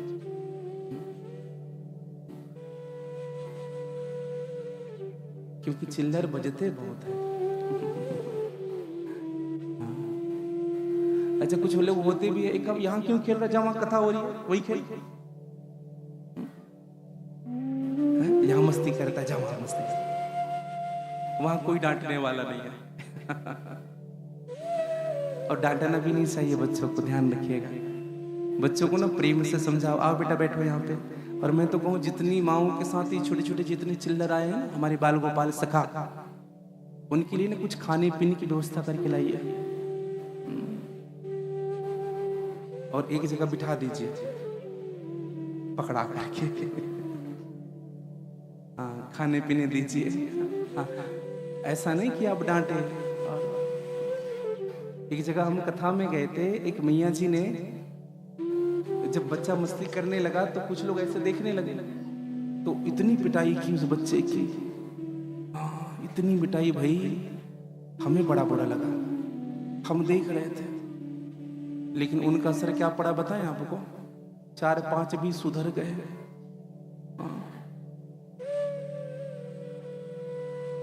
और जितने बच्चे थे ना सब आते थे, लेकिन सब ना जब उस माता जी को देखते थे तो बताता यही है, यही है। तो मैं पीटने नहीं कह रहा, आप डांटिए मत, उनको समझाइए, यथोचित व्यवस्थित करिए बच्चों को। तो मैं निवेदन कर रहा था, सुखदेव जी महाराज कहते हैं कि परीक्षित, आज विदुर जी सुबह उठ करके भगवान के दर्शन के लिए आगे बढ़ते हैं। पूरे हस्तिनापुर को सजाया गया है, पूरे हस्तिनापुर सजा हुआ है। और आज उस हस्तिनापुर में भगवान कृष्ण पधारे हैं। हजारों लोग आरती का थाल सजा करके, हजारों लोग केशर पकड़े हुए हैं। कोई उनके सन्मुख गुलाब छोड़ता है, कोई गेंदे छोड़ते हैं, कोई चमेली का पुष्प छोड़ता है। जहां जहां भगवान के रथ के पहिए बढ़ रहे हैं वहां पुष्पों को सजाया जा रहा है। हाँ। और उसी हजारों के बीच में एक कोने पर विदुर खड़ा हुआ है और विदुर भगवान की ओर देख रहा है, विचार कर रहा है, विदुर भगवान मुझे देखेंगे कि नहीं देखेंगे। और एक निवेदन करूं भैया, भगवान सबको देखते हुए जब विदुर पर भगवान की दृष्टि गई तो भगवान विदुर को देख करके सबसे पहले मुस्कुराए। हाँ, देखो भगवान का एक स्वभाव है देख करके मुस्कुराना। और मैं तो कहूं कोई अनजान भी व्यक्ति मिले ना तो भी देख करके मुस्कुराना चाहिए। किसी किसी का स्वभाव होता है, कुछ लोग ऐसे करते रहे, कोई लोग उनका सम्मान करेंगे, मुस्कुराएंगे ना तो उनको देखो। अरे भगवान ने फ्री में जो चीज दी है वो तो बांट लो, कोई धन तो नहीं मांग रहा है आपसे कोई। और ऐसे चेहरे को बना करके बैठो जैसे, किसी किसी का स्वभाव होता है। हाँ। एक हमारे व्यासपीठ से कहे, अगर हमारे टीचर थे, हमारे पाठक सर जो हमें जो मैकेनिक्स पढ़ाते थे,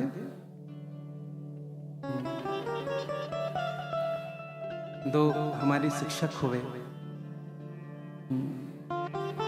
एक इलेक्ट्रॉनिक्स और मैकेनिक्स जो पढ़ाते थे ना, उनको स्वभाव ऐसे था, ऐसे मतलब देखने में डर लगता था उनको। और किसी दिन हंस दिए, पूरे कॉलेज में चर्चा, आज इसको देख करके मुस्कुरा दिया। हाँ।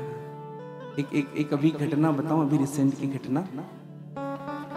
हमारे बड़े ही सम्मानीय शिक्षक जो हमको इलेक्ट्रॉनिक्स पढ़ाते थे, इंजीनियरिंग कॉलेज में जब हम पढ़ रहे थे तो इलेक्ट्रॉनिक्स पढ़ाते थे, वो अभी भाटा गांव की कथा इससे पहले हुई ना, वहां हमको मिले और बहुत देर तक कथा बैठ करके सुन रहे थे। और पहले तो बैनर में देखे कि हमारे स्टूडेंट हैं और कथा सुने। और मैं सत्य कहूं मेरे भाई बहन, उनका जीवन पहले भी वैसा था, बहुत सहज और सरल, और बाद में भी उनका जीवन वैसा ही सरल और सहज रहा। जब हम कथा विश्राम हुई तो जब हमने दृष्टि पड़ी तो हमारे संचालक को कहा कि भैया आप उनको बुलाइए। तो उनको बुलाया गया। जब वो आए, हाथ जोड़ करके वंदन करे और हमने कहा कि आप हमसे मिलिएगा जरूर। और जब हमारे शिक्षक जब मिले हमसे तो एक निवेदन करूं, तो उन्होंने कहा कि गुरुजी हम आपसे दीक्षित होना चाहते हैं। और ये मेरा सौभाग्य हुआ कि उन्होंने भगवान श्री कृष्ण की शरणागति ली और पति और पत्नी दोनों दीक्षित हुए। आशय क्या है भैया जीवन में हम कितने भी श्रेष्ठ हो जाए, लेकिन जब भगवान की कृपा का अनुभव जब करने लग जाते हैं तो जीवन में अनायास ही सरलता और सहजता ही जाती है। हाँ, मेरे कहने का मतलब यही कि भगवान ने देख करके मुस्कुराया, और मुस्कुराना एक स्वभाव में होना चाहिए। एक संत तो कहते हैं कि हंसना पुण्य है, रोना पाप है। संसार के लिए हंसना पुण्य है, रोना पाप है, और हंसाना परम पुण्य माना गया है। हाँ, हम जिस स्कूल में पढ़ते थे हमारे गांव जंजगिरी के मानसरोवर में, आज भी गेट में लिखा हुआ है एग्जिट के समय, आपकी एक मुस्कान अनेकों मुस्कान पैदा कर सकती है। आप कभी जाएंगे तो पढ़ेंगे, एक मुस्कान अनेकों मुस्कान। आशय क्या है, घर में आदमी अगर आनंद लेने वाला, आप देखेंगे किसी किसी बच्चे को उठते ही मुस्कुराते हैं, सो करके उठे और मुस्कुराते हैं। और कुछ लोग, हाँ, कुछ लोग मुस्कुराते नहीं। मैं तो जीवन में एक बात सदैव कहता हूँ, जीवन एक बार मिला है, खूब आनंद लो, खूब मुस्कुराओ। अरे कहूँ, आप अगर ये सोच रहे हो कि मायूस बन करके रहोगे तो आपके पास लोग बैठेंगे, आप गलत सोच रहे हो। आप जितने आनंदित रहोगे, जितने सुखी रहोगे, उतने लोग आपके पास आएंगे। हाँ, और जो मायूस रहोगे ना, तो आपके पास जब आएंगे ना, तो वो नहीं आएंगे, आपको सांत्वना देने वाले आएंगे, और अंदर अंदर खुश होंगे, बढ़िया दुखी आदमी है। हाँ, ये बढ़िया दुख में है। हाँ, क्योंकि आजकल का आदमी ना दूसरों को सुखी देख करके दुखी होता है, दुखी देख करके दुखी नहीं होता। समझिएगा, आज के बाद एक सूत्र समझिएगा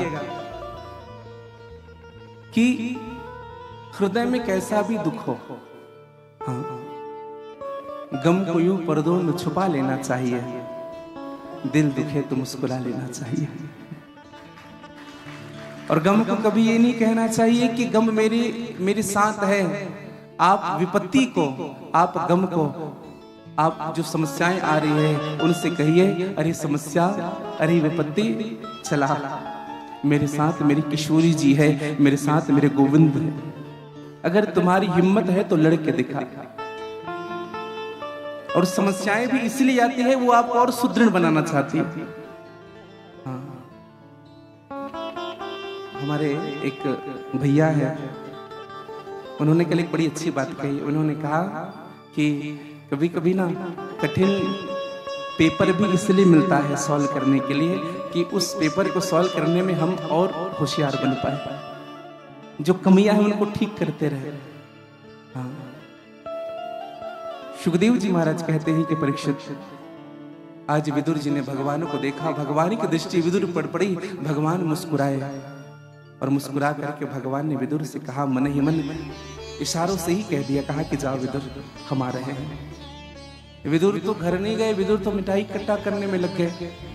भगवान कहाँ गए? दुर्योधन के पास, और दुर्योधन को समझाया। क्या समझाया? पांडव भी तुम्हारे भाई हैं, आधे राज्य की इच्छा नहीं करता, 5 गांव दे दो। दुर्योधन ने कहा 5 गांव की बात करता है माधव, सुई की नोक के समान जमीन नहीं मिलेगा। सुचाग्रेव नेव दास्यामी बिना युद्धेन केशव, सुई के नोक के समान जमीन नहीं दूंगा। भगवान ने कहा अब लड़ने से कोई रोक नहीं सकता, अब इस भारत में महाभारत होने से कोई रोक नहीं सकता। अब भाई और भाई को एक दूसरे पर प्रहार करने से, मरने से, मिटने से कोई रोक नहीं सकता। निवेदन करूं भैया, भगवान जानने लगे। दुर्योधन ने कहा कि माधव आओ कुछ खा लो। हमने सुना है कि बहुत दिनों से पांडवों के साथ हुआ, ठीक से पेट भर भोजन भी नहीं किया होगा। जिनके खुद का ठिकाना नहीं, वो तुम्हें क्या भोजन कराएंगे?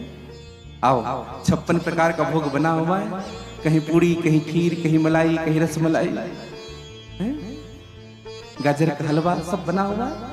आओ, भगवान ने कहा दो ही स्थिति में भोजन करना चाहिए दुर्योधन। किसी किया? और आप सबसे भी निवेदन करूं भैया, दो ही स्थिति में अगर कोई भोजन करने का, दो स्थिति में। सबसे पहली स्थिति जब भूख लगी हो तभी करो। हाँ, ऐसा नहीं कि भूख ना लगे फिर भी। पहली स्थिति जब भूख लगे, और दूसरी और महत्वपूर्ण स्थिति जब खिलाने वाले के मन में श्रद्धा हो तभी उनके यहाँ भोजन करना चाहिए। केवल वस्तु दिखा करके वो आपको अपना बनाना चाहे तो बिल्कुल स्वीकार मत करिए। जब खिलाने वाले के मन में श्रद्धा हो तभी हमको भोजन करना चाहिए। और कहा दुर्योधन पहली स्थिति तो मेरे साथ है, लेकिन दूसरी स्थिति नहीं है, यहाँ तुम्हारे मन में अभिमान है। हाँ।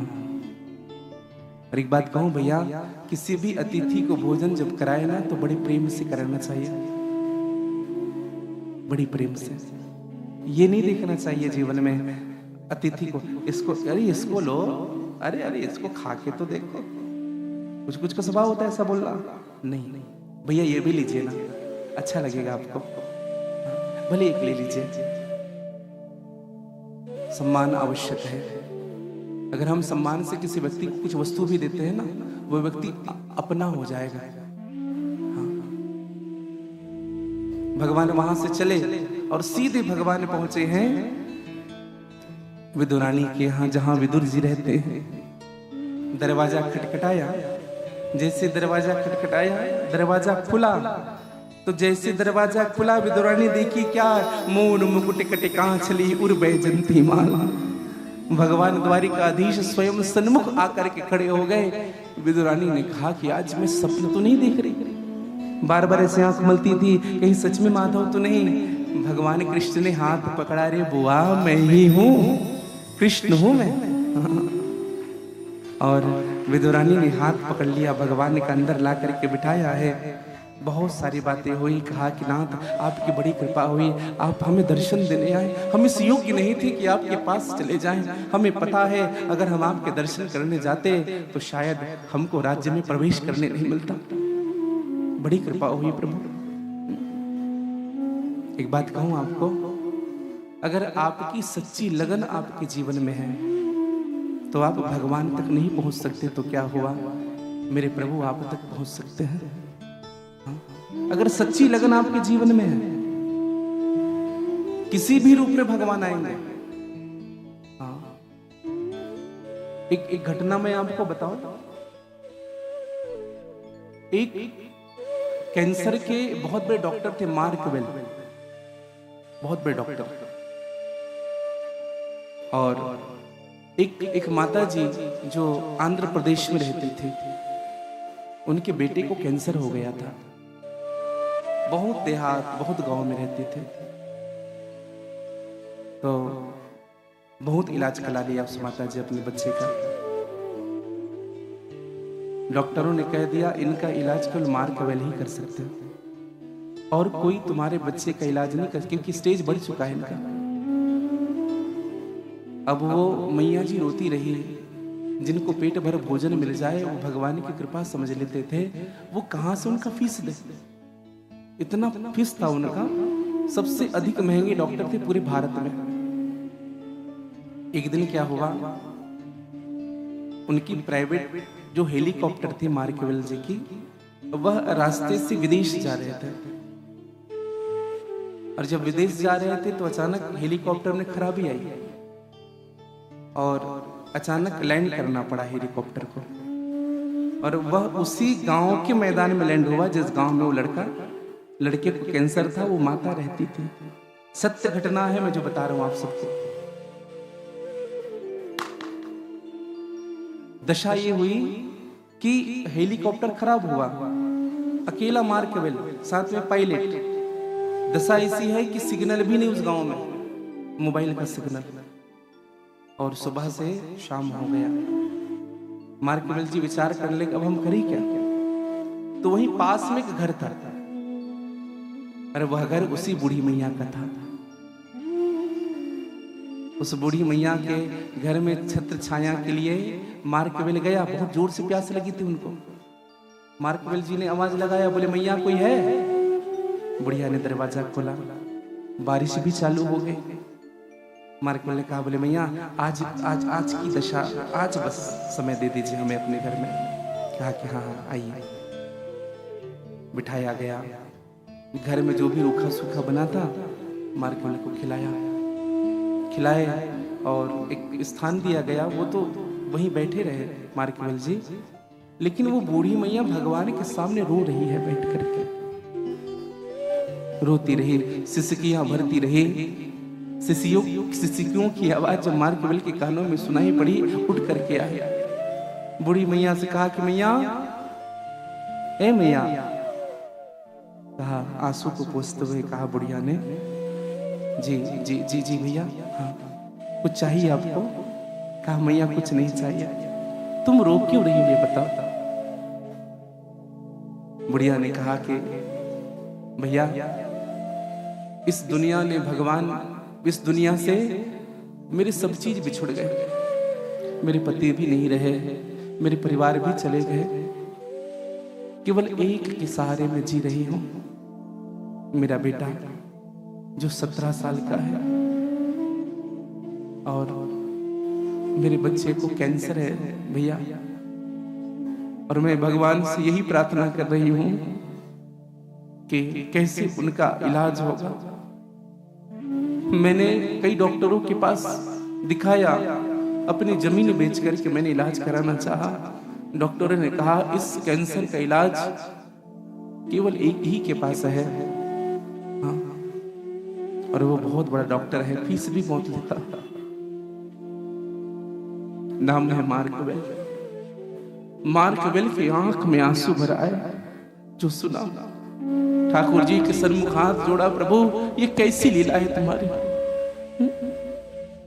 आज मुझे यहां पहुंचा दिए। मेरा बहुत बड़ा मीटिंग था विदेश में, आपने उनको कैंसिल करा दिया, यहां पहुंचा दिया। मैया के दोनों हाथ को पकड़कर कहा, मैया मैं ही मार्कवेल हूं, हाँ हाँ, कल सुबह तुम्हारे बच्चे को मैं अपने साथ लेकर के जाऊंगा मैया, तू चिंता मत कर। और उस मैया के बच्चे को वो अपने साथ लेकर के गए, उनको आरोग्यता मिल गई, मां सुखी हो गई। एक निवेदन करूं आप सबसे, जीवन में अगर हमारी श्रद्धा सच्ची है, हमारा प्रेम सच्चा है, हमारी लगन सच्ची है, तो भगवान मुकुट पहन करके नहीं आएंगे, बंसी लेकर के नहीं आएंगे। किसी न किसी रूप में आपके जीवन के कल्याण के लिए वो किसी न किसी संत को जरूर भेज देंगे, किसी न किसी रूप में। हाँ, सदैव ध्यान रखिएगा, जब जीव व्यतीत होता है, जब सच्चे आर्त भाव से भगवान को पुकारता है, भगवान जरूर आता। यही दशा विदुरानी की है। विदुरानी ने भगवान से खूब चर्चाएं की। भगवान ने कहा, बुआ चर्चा ही करती रहोगी, कुछ खिलाओगी और पिलाओगी भी। विदुरानी ने कहा कि क्या है मेरे पास। अच्छा एक बात कहें आपको, जब कुछ नहीं रहता है ना, तब भगवान की परीक्षा होती है। जब बहुत कुछ होता है ना हमारे पास, तो ना दान करने का मन में जगता है, दान करने का भाव, भूखों को भोजन कराने का भाव, प्यासे को पानी पिलाने का भाव, या कोई सत्कर्म कराने का भाव। जब रहता है तब नहीं सोचते, और जब नहीं रहता तब मन में बात आती है, काश ये सत्कर्म कर लेता मैं। कब आ रहा है, जब उस सत्कर्म करने के लिए ईश्वर ने हमें योग्यता नहीं दी, तब आता है। निवेदन करूं मेरे भाई बहन, विदुरानी ने विचार किया मैं क्या खिलाऊं भगवान को, और विदुरानी वहीं केले के कुछ, कदली के कुछ फल थे, केले के फल थे, ला करके भगवान को सन्मुख बिठाया। भगवान को खिलाने के लिए केले छिलते गए, और विदुरानी इतनी विहल हो गई कि केले के छिलके ही भगवान को खिलाते गए, गोदे नीचे डालते गए, और भगवान इतने मजे से खा रहे हैं। वाह वाह वाह, अरे आज तो माँ की यशोदा के दूध की याद आ गई, कितना मीठा है तुम्हारा भोजन। उसी समय विदुरानी तो खिला रहे थे, उसने विदुर जी आए, विदुर जी ने कहा, अरे भाग्यवान। विदुरानी ने कहा, क्या हुआ? कहा, दिमाग तो ठीक है तुम्हारा। हमारे ठाकुर को, हमारे माधव को, हमारे प्राण धन को जो कभी आए भी हैं उनको केला भी खिला रहे हो तो केवल छिलके छिलके खिला रहे हो। अरे तुमने तो गुदा खिलाया ही नहीं। तब विदुरानी को आभास हुआ कि मैंने गुदा नहीं खिलाया। चरण को पकड़ लिए भगवान के, कहा, प्रभु हमें क्षमा करिएगा। हम आपके चरणों को पकड़ करके क्षमा मांगते हैं प्रभु, हमसे इतना बड़ा अपराध कैसे हो गया। भगवान ने कहा, यह अपराध नहीं, तुम्हारा भाव है बुआ, और मैं केवल भाव का भूखा हूं। भाव का भूखा है भगवन, भाव ही एक सार है। जो भाव से भजता है उनको तो भव से बेड़ा पार है। आपने जो भी खिलाया भाव से, भगवान उनको स्वीकार करेंगे। अगर उस वस्तु में भाव नहीं तो भगवान नहीं करेंगे स्वीकार। एक विशेष निवेदन करूं आप सबसे, भगवान यह नहीं देखते कि हम क्या दे रहे हैं, हम क्या खिला रहे हैं, क्या भोग लगा रहे हैं, ये नहीं देखते। भगवान यह देखते हैं कि हम किस भाव से दे रहे हैं। भले एक तुलसी का दल ही क्यों ना हो, और भाव ही सब कुछ है भैया। सुखदेव जी महाराज ने कहा कि परीक्षित, उद्धव जी ने भगवान कृष्ण से एक दिन प्रश्न किया कि प्रभु सच सच बताना। भगवान ने कहा, क्या? अंदर की बात पूछ रहा हूं। आपने 24 अवतार लिए, सत्य कहना प्रभु, सबसे अच्छा भोजन कहाँ का अच्छा लगा तुम्हें? खाने में कहाँ आनंद आया? भगवान ने कहा, उद्धव केवल 2 ही स्थान पर, 2 ही स्थान पर। बोले कहाँ कहाँ प्रभु? एक सबरी के जूठन बेर खाए, वहां बड़ी तृप्ति मिले, और दूसरा विदुरानी के यहाँ केले के छिलके खाए, वहां बड़ी तृप्ति मिली। केवल 2 स्थान। कन्न मूल फल सुरस अति, दिए राम कहवान, प्रेम सहित प्रभु खाए, बारंबार बखान। भगवान राम ने कहा भी मां सबरी से, कहा कि मां हम तो अवध में भी ऐसा भोजन नहीं कर पाए जो आपने कराया। और मैं एक बात सदैव कहूं आप सबसे, अगर कोई व्यक्ति आपको बड़े प्रेम से अपने घर बुलाया है, बड़ी श्रद्धा से आपको भोजन करा रहा है, अगर उनके भोजन में कुछ कमियां भी होगी ना, तो भी उनको भूल जाना चाहिए। उसके देने में कुछ कमियां भी होगी तो भूल जाना चाहिए। उस व्यक्ति के भाव को हमको देखना चाहिए, व्यक्ति भाव कैसा रखता है। आज भगवान ने विदुर को आशीर्वाद दिया, विदुर आगे बढ़े। कथा ऐसी आती है कि विदुर ने मैत्रेय जी से मुलाकात की, और मैत्रेय जी ने विदुर को कथा सुनाई।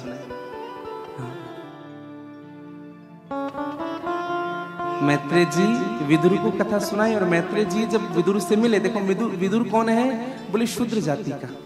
मैत्रेय जी कौन? बोले ब्राह्मण।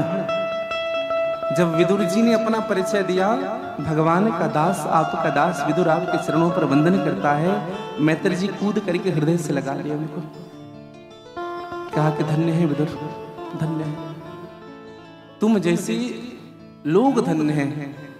और मैत्रेय जी ने एक बड़ी सुंदर बात कह दी, कहा कि विदुर, जब मेरी मुलाकात ठाकुर से हुई ना, मैं जब कृष्ण से मिला, सारी दुनिया भगवान को याद करती है विदुर, लेकिन भगवान आपको याद कर रहे थे। समझिएगा, अपने जीवन को ऐसा बनाइए कि हमसे श्रेष्ठ हमें सदैव याद करे। ऐसा कर्म करिए अपने जीवन में कि हमारा श्रेष्ठ हमको याद करता है। एक घटना मैं आपको बताऊं, आप कभी तखतपुर मुंगेली क्षेत्र में, तखतपुर एक बड़ा स्थान है, बिलासपुर से जब आगे जाएंगे लगभग 30 किलोमीटर की दूरी में, वहां राम कथा उत्सव, भागवत कथा उत्सव हो रहा था, जिनमें परम श्रद्धेय जगत गुरु कामदा पीठाधीश्वर स्वामी रामानंदाचार्य श्री राम स्वरूपाचार्य जी पधारे थे। जगत गुरु भगवान आए थे, और उनकी राम कथा थी महाराष्ट्र की, और इस दास की भागवत जी की कथा थी। पहले ये दास कथा करता था, फिर महाराष्ट्र कथा करते थे। तो कई बार जल्दी आ जाते थे कि हाँ, तो बता क्या कहते थे कि नारायण आज हम जल्दी आएंगे। तो गुरुदेव जगत गुरु जी बैठ करके कथा भी सुनते थे और एक ही घर में रहते थे, अगल बगल कमरा रहता था। हाँ, ऊपर नीचे जगत गुरुदेव भगवान रहते थे और ऊपर यह दास रहता था। तो सुबह शाम मुलाकात होना, चर्चा होनी, बहुत सारी बातें सीखने के लिए भी मिले। एक दिन जगत गुरु जी थोड़ी चिंतित लगे। हमने उनसे पूछा, कहा गुरु जी क्या हुआ? कहा क्या बताऊं नारायण, वो जो एक शिष्य आता है ना मेरा, वो मेरे साथ नहीं आया है। वो जब रहता है ना तो सारी व्यवस्थाएं अच्छी हो जाती हैं। मेरे से डायरेक्ट लोग नहीं आते मिलने के लिए, उस शिष्य से ही मिल लेते हैं। वो बात ही सबसे ऐसा करता है, व्यवहार ऐसा सबसे करता है, वो सारी चीजों को संभाल लेता है। हाँ? हमको कुछ क्षण के लिए लगा धन्य है वो शिष्य और धन्य है उस शिष्य के माता पिता जिन्होंने उस संतान को जन्म दिया, जो आज जगत गुरु जी की सेवा में लगे हैं और आज जगत गुरुदेव भगवान स्वयं उनको याद कर रहे हैं। तो हमारे कर्म ऐसे हो, हमारा जीवन ऐसा हो और हमारे क्षेत्र को भी ऐसा बनाना चाहिए। हम लोग जब बाहर जाएं तो घर वाले याद करें, अरे आज बहू नहीं है ना, इसीलिए है, ये घर अस्त व्यस्त लग रहा है। एक काम करो बेटा, जाओ जल्दी बहू को लेकर के आओ, अच्छा नहीं लगता उनके बिना घर। सदैव याद रखिएगा अपना जीवन ऐसा हो। आज विदुर जी ने हाथ जोड़कर प्रश्न किया मैत्रेय मुनि से, कहा कि महाराज भगवान की लीला कैसे है, गुण कैसा है, चरित्र कैसा है? मैत्रेय जी ने कहा, बोले भगवान की स्वरूप भले ही अमंगल है लेकिन भगवान के कार्य मंगलमय है। भगवान ने नरसिंह का रूप लिया, भगवान ने सूकर का रूप लिया। विदुर जी ने कहा, बोले प्रभु कृपा करके बताइए भगवान को सूकर क्यों बनना पड़ा, भगवान ने वाराह का रूप क्यों धारण किया? तब सुखदेव जी महाराज बताते हैं, कश्यप जी की 13 पत्नियां हुई। ध्यान से सुनेंगे सभी। हम सब कौन हैं? जितने सनातनी हैं, जितने हिंदू हैं, हम सब कश्यप के संतान हैं। जिनको अपना गोत्र पता नहीं होता, कई बार ऐसा होता है हमें अपना गोत्र पता नहीं है, तो वह व्यक्ति कश्यपो अहम बोल सकता है। ठीक है, चारों वर्णों की बात कही गई, कोई शूद्रो अहम, कोई गुप्तो अहम, कोई सरमो अहम, कोई दासो अहम, कोई वर्मो अहम। कश्यपो अहम कहा जा सकता है हर स्थिति में। तो कश्यप जी की 13 पत्नियां, जिनमें मूल की 2 की चर्चा भागवत जी में होती है, दीति और अदिति। दीति के भी संतान नहीं है, बाकी सबके संतान है। दीति ने कहा स्वामी संतान चाहिए। कश्यप जी ने समझाया, कहा कि देवी अभी कहां? कहा स्वामी अभी संतान चाहिए। और कश्यप जी को थोड़ा क्रोध आया, क्योंकि संध्या के समय एकांतवास वर्जित बताया गया है। संध्या के समय 4 चीजें वर्जित बताई गई है भैया। सबसे पहला, चत्वारि मानि कर्माणि संध्याया परिवर्जेत। 4 चीजें शाम के समय नहीं करना चाहिए, आहार, मैथुन, निद्रा और स्वाध्याय। शाम के समय भोजन नहीं करना चाहिए। अगर आप शाम को भोजन करते हैं तो आहार जायते व्याधि, आपको पेट का रोग जरूर होगा। भोजन ना करें संध्या के समय। दूसरा, एकांतवास नहीं करना चाहिए पति पत्नी को संध्या के समय। इनसे जो होने वाला बच्चा होता है ना, वो जीवन भर दुख पाता है। अगर संध्या के समय पुरुष का रज अगर स्त्री के रज में प्रवेश किया है, वो बच्चा जीवन भर दुख पाएगा। माता पिता को भी यह विचार करना है। तो सबसे पहले आहार ना करें। दूसरा, एकांतवास नहीं करना चाहिए। तीसरा, संध्या के समय हमें सोना नहीं चाहिए। हाँ, संध्या के समय कई लोग सोते हैं, नहीं सोना चाहिए।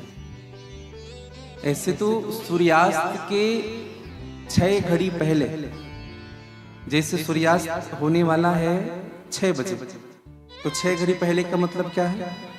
एक घड़ी का 1 घंटा, 6 घड़ी का लगभग 2.5 घंटा लगभग। तो 2.5 घंटे, अगर 6 बजे अगर सूर्यास्त होने वाला है तो 3:30 बजे के पहले तक हमको सोना चाहिए, समझिएगा।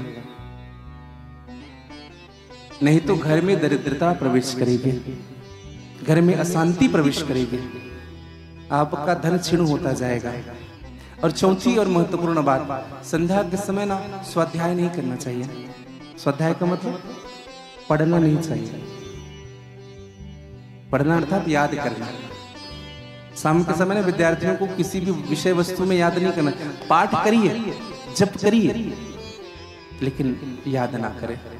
तो ये 4 चीज। अच्छा, विशेष बात कहें आप सबको, संध्या के समय ना किसी को उधारी पैसा नहीं देना चाहिए। अगर कोई मांगने आए ना तो कहीं भैया सुबह आइएगा, शाम के समय ना दे, नहीं तो वापसी की गारंटी नहीं रहती है। हाँ, आपने लक्ष्मी को भेज दिया। अच्छा, संध्या के समय कहीं घूमने नहीं जाना चाहिए। आजकल एक फैशन आया है, शाम हो चलो तैयार हो जाओ, भाग्यवान चलो घूम के आते, चौपाटी। अच्छा, विचार करिए, माँ लक्ष्मी प्रवेश करती है संध्या के समय। आज गुरुवार का दिन है ना, माँ लक्ष्मी का वार है। आपने कई बृहस्पति व्रत किए भी होंगे, माँ लक्ष्मी को स्थापित किया होगा। अब ऐसा नहीं कि संध्या के समय कथा सुनने भी नहीं जाना चाहिए। अच्छा, कई लोग यही सोच करके नहीं महाराज ने बोला है आज नहीं जाएंगे। तो ये भगवान की कथा, चर्चा, माला जप ये हो सकता है। हाँ, दीपक आप सही समय में लगा ले भगवान की। तो मैं निवेदन कर रहा था कि ये 4 चीजें वर्जित है। और माँ दीति नहीं माने, श्राप दे दिया, कहा कि जाओ तुम्हारे 2 पुत्र होंगे, और यही 2 पुत्र हुए, हिरण्याकश्यप और हिरण्याक्ष। बढ़ने लगे। हिरण्याक्ष ने इस पूरी पृथ्वी को अपने हाथों से ले जा करके जल पर डुबा दिया। बड़ी प्रसिद्ध कथा है, आप सब सुनते रहते हैं।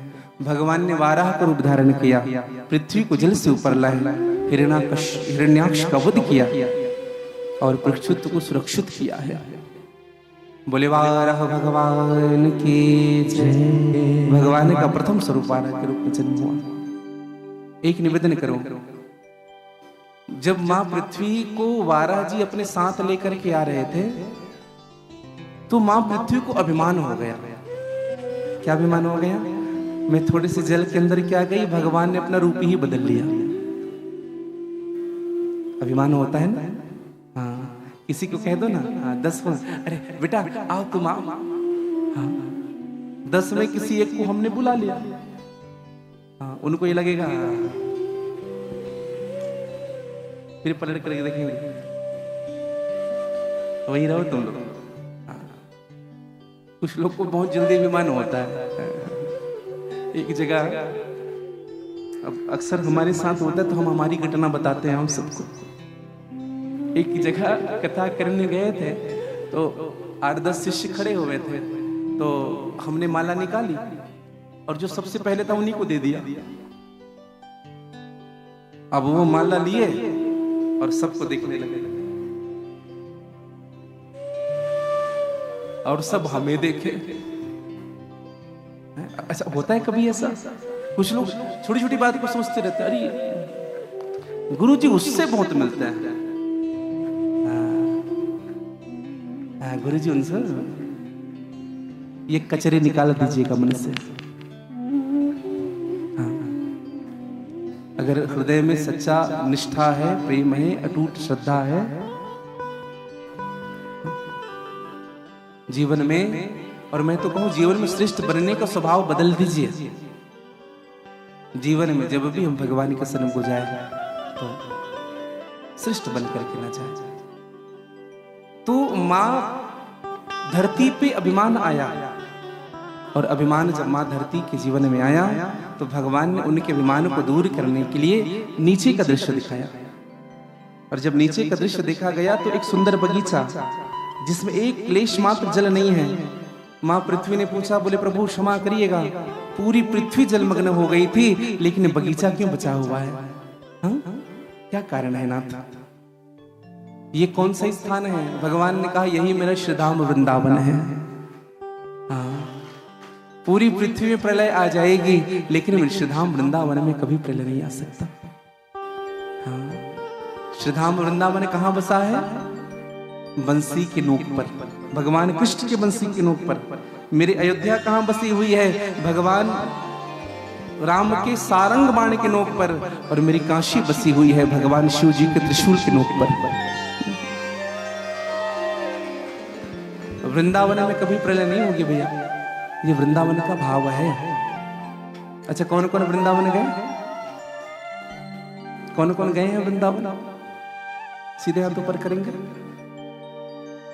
अच्छा, अभी तक कई लोग नहीं जा पाए तो हम तो कहें अच्छा एक बात बताइए, वृंदावन नहीं गए लेकिन वृंदावन में कौन कौन है? ऐसा आभास कौन कौन कर रहा है? अगर कर रहे हैं तो थोड़ा अच्छे से उठाइए। कुछ लोग ऐसे सीधे करें ऐसे। अच्छा, बीच वाले को आभास नहीं हो रहा है जो कुर्सी पे बैठे हुए हैं? आवाज तो साफ आ रही है ना पीछे? आ रही है जी। आज बढ़िया सेट किया बेटा। हाँ, तो मैं निवेदन करूं तो वृंदावन किस किस को चलना है? अभी ट्रेन तो नहीं है, मन से चलेंगे वृंदावन। तो चलना है तो एक बार राधे राधे बोल लीजिएगा, थोड़ा जोर से बोल लीजिएगा, थोड़ा और जोर से बोल लीजिएगा और बड़े भाव से गा लीजिएगा।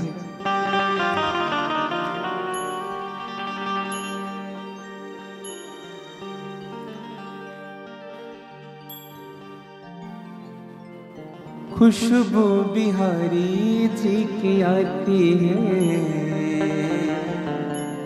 वृंदावन की उस कुंज गलिन में। खुशबू बिहारी जी की आती है। जिनको चलना है दोनों हाथ पसारे, और केवल पसारे नहीं, आनंद और मस्ती से झूमते हुए गाते हुए बड़े भाव से गा लीजिएगा।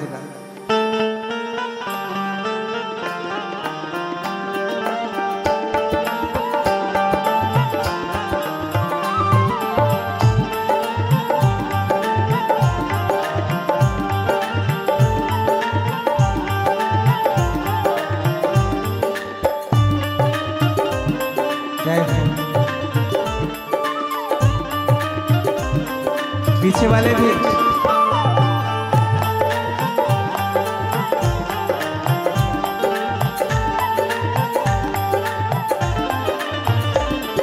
वृंदावन के कुंज गलिन में, वृंदावन के कुंज गलिन में, ओ वृंदावन के कुंज गलिन में, वृंदावन के कुंज गलिन में।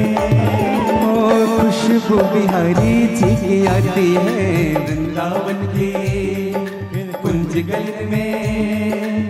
खुशबू बिहारी जी की आती है मन में समाए मदहोश बना के, मन में समाए मदहोश बना के दर पे बिहारी जी ले जाते हैं वृंदावन के कुंज गलिन में। खुशबू बिहारी जी की आती है वृंदावन के। किस किस को खुशबू आ रहा है ब्रजमंडल की इस भजन से? तो जिनको खुशबू आ रहा है वो लोग खूब झूम रहे हैं, और जिनको खुशबू नहीं आ रहा है वो ऐसे ही कर रहे हैं। तो थोड़ी मस्ती के साथ झूमते हुए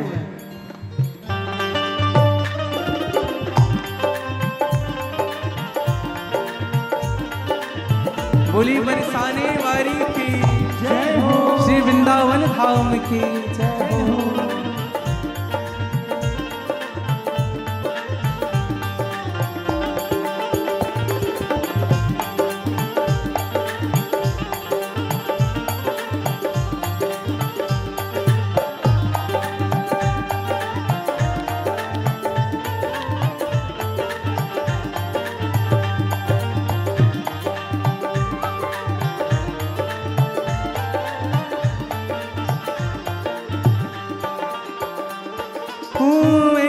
सुगंध छाई है चहोरे, ऐसी सुगंध छाई है चहोरी, रसिकों को खींच लेती है प्रेम डोरी, रसिकों को खींच लेती है प्रेम डोरी। ओ ऐसी सुगंध छाई है चहोरे, रसिकों को खींच लेती है प्रेम डोरी।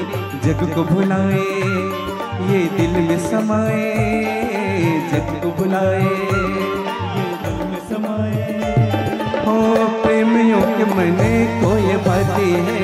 जग को बुलाए ये दिल में समाए, प्रेमियों के मन को ये बातें हैं। वृंदावन की कुंज गलन में खुशबू बिहारी जी की आती है। वृंदावन की कुंज गलन में खुशबू बिहारी जी की आती है। वृंदावन की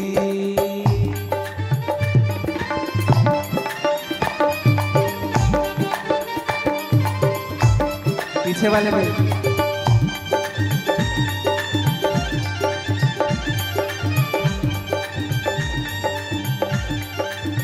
जय हो।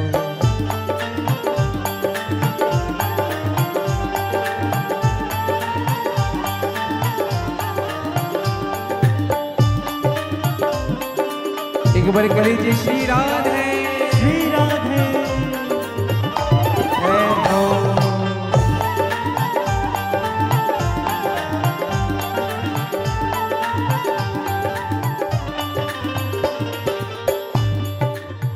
धन्य वृंदावन में बहे पुरवैया, धन्य वृंदावन में बहे पुरवैया, हो लता पता महके फूल और कलिया, लता पता महके फूल और कलिया। ओ धन्य वृंदावन में बहे पुरवैया, लता पता महके फूल और कलिया।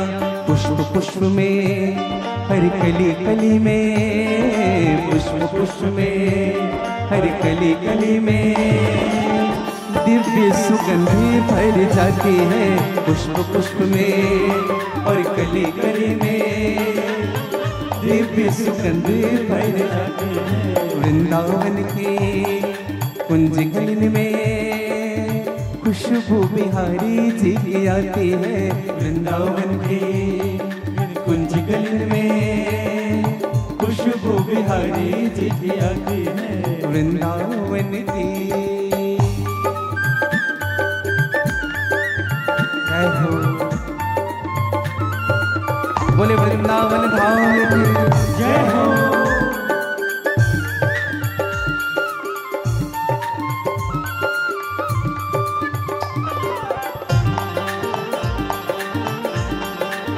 जय हो।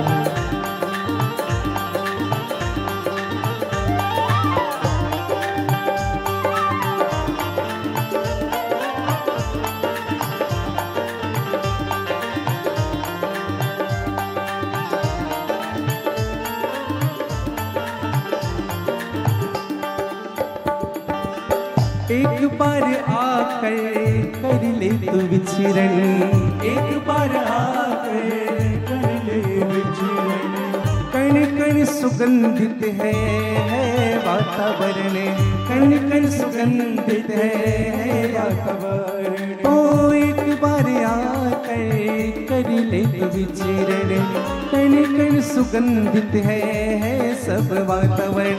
खुद महकोगे सब जग महकेगा, खुद महकोगे सब जग महकेगा।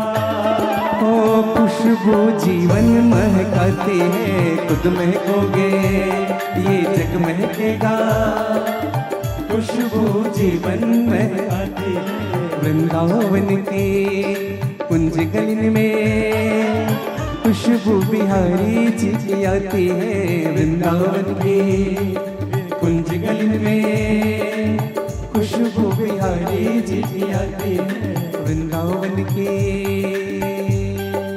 और वृंदावन में क्या है, क्या लिया जाता है वृंदावन में? सब बिहारी जी कहते हैं। कि कृष्ण कृष्ण कहते हैं कि क्या कहते हैं? राधे राधे। और थोड़े जोर से कहिएगा। हाँ, वैसा लगता है कि इधर के पीछे वालों को वृंदावन नहीं जाना। कह लीजिए राधे राधे, थोड़ा जोर से कह लीजिए।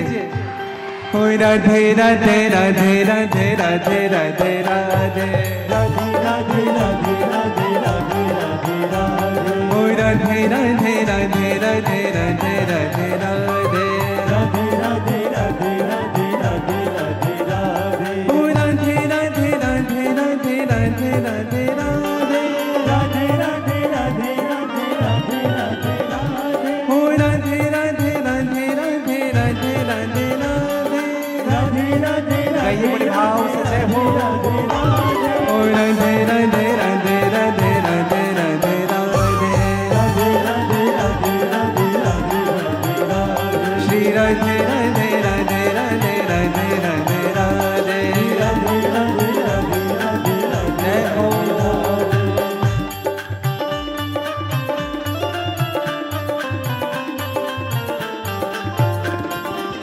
जय हो।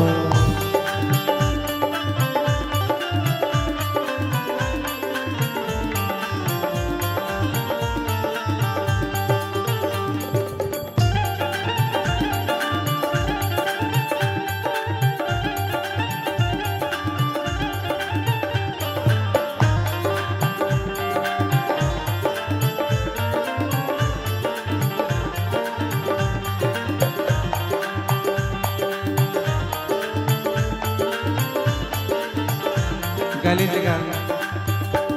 ओ राधे राधे राधे राधे राधे राधे राधे राधे राधे राधे राधे राधे राधे राधे। श्री राधे राधे राधे राधे राधे राधे राधे राधे राधे राधे राधे। पीछे वाले भी। राधे राधे। ओ राधे राधे राधे राधे राधे राधे राधे राधे राधे राधे राधे राधे राधे राधे। ओ राधे राधे राधे राधे राधे राधे राधे राधे राधे। गले से बड़े भाव से। राधे राधे। ओ राधे राधे राधे राधे राधे राधे राधे राधे राधे राधे राधे राधे राधे राधे। श्री राधे राधे राधे राधे राधे राधे राधे राधे राधे राधे राधे राधे राधे राधे। श्री राधे राधे राधे राधे राधे राधे राधे राधे राधे राधे राधे राधे राधे राधे। श्री राधे राधे राधे राधे राधे राधे राधे राधे राधे राधे राधे राधे राधे राधे। जय श्री राधे राधे राधे राधे राधे राधे राधे राधे राधे राधे राधे राधे राधे राधे। जय श्री राधे राधे राधे राधे राधे राधे राधे राधे राधे राधे राधे राधे राधे राधे। जय श्री राधे राधे राधे राधे राधे राधे राधे राधे राधे राधे राधे राधे राधे राधे। बोले राधे रानी सरकार के बरसाने वाले के आज के आनंद के जय जय श्री राधे। वृंदावन के कुंज गलिन में खुशबू बिहारी जी की आती। पृथ्वी का विमान चूर चूर हुआ। आगे सुखदेव जी महाराज कहते हैं कि परीक्षित, ब्रह्मा जी से स्वयंभव मनु का जन्म होना और स्वयंभव मनु से 2 पुत्र और 3 पुत्री हुए।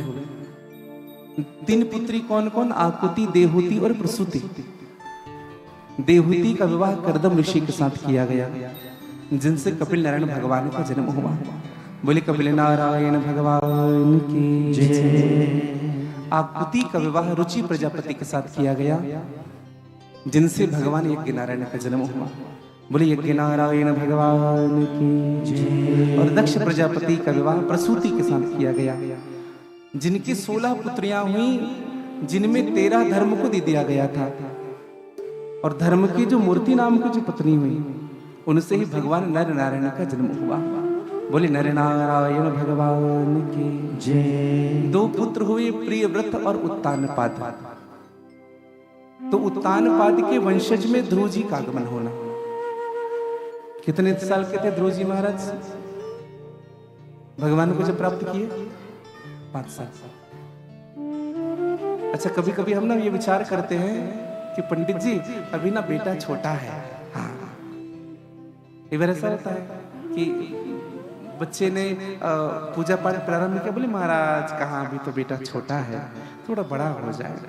हमने कहा कथा में लाया करो, बोले महाराज अभी उनकी उम्र क्या हुई है? मतलब जिनकी उम्र ज्यादा है वही कथा सुने। लोगों की मानसिक अवधारणा क्या हो गई? कितने दिन के थे? 5 साल के थे। अच्छा, भगवान को कितने दिनों में रिझा लिया?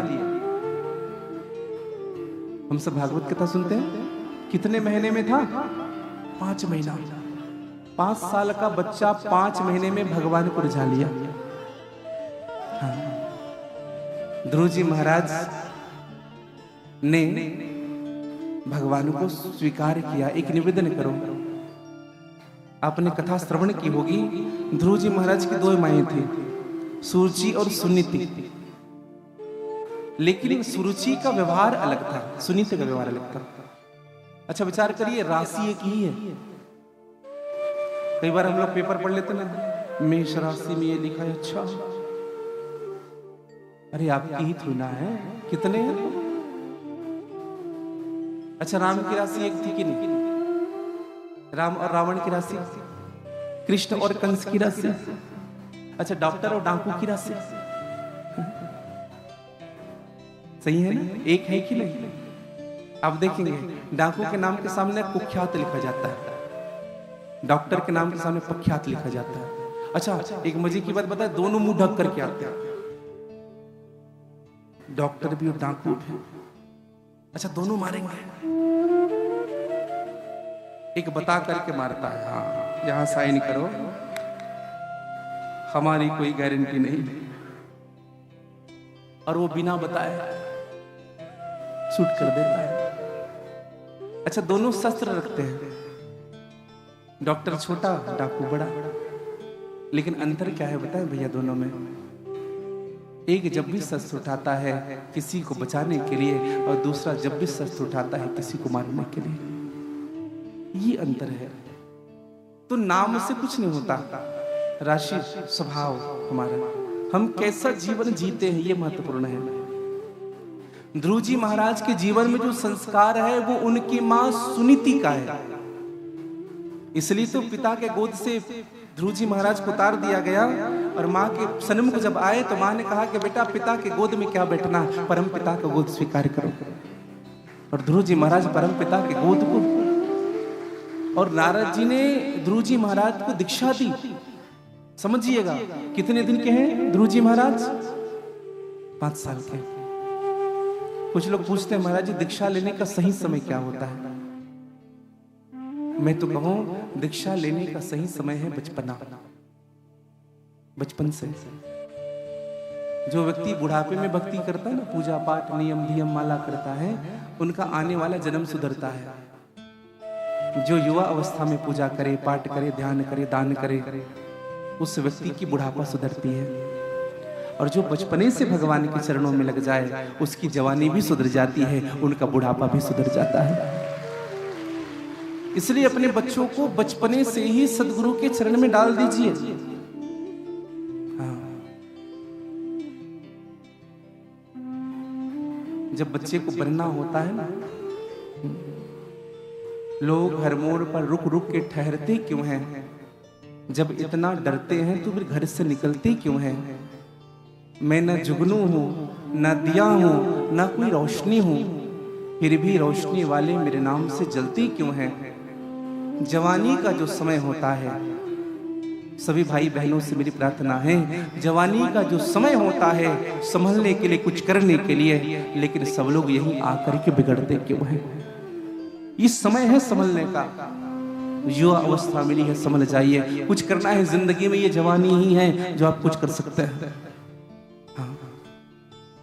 ध्रुव जी महाराज ने बचपने में दीक्षा ले ली और नारद जी के ओम नमो भगवते वासुदेवाय मंत्र का जप किया, भगवान को प्रकट कर लिया 5 महीने में। विचार करिए, ध्रुव जी महाराज 5 महीने में भगवान को प्रकट किया। अच्छा, ध्रुव जी महाराज किस वंशज के हैं?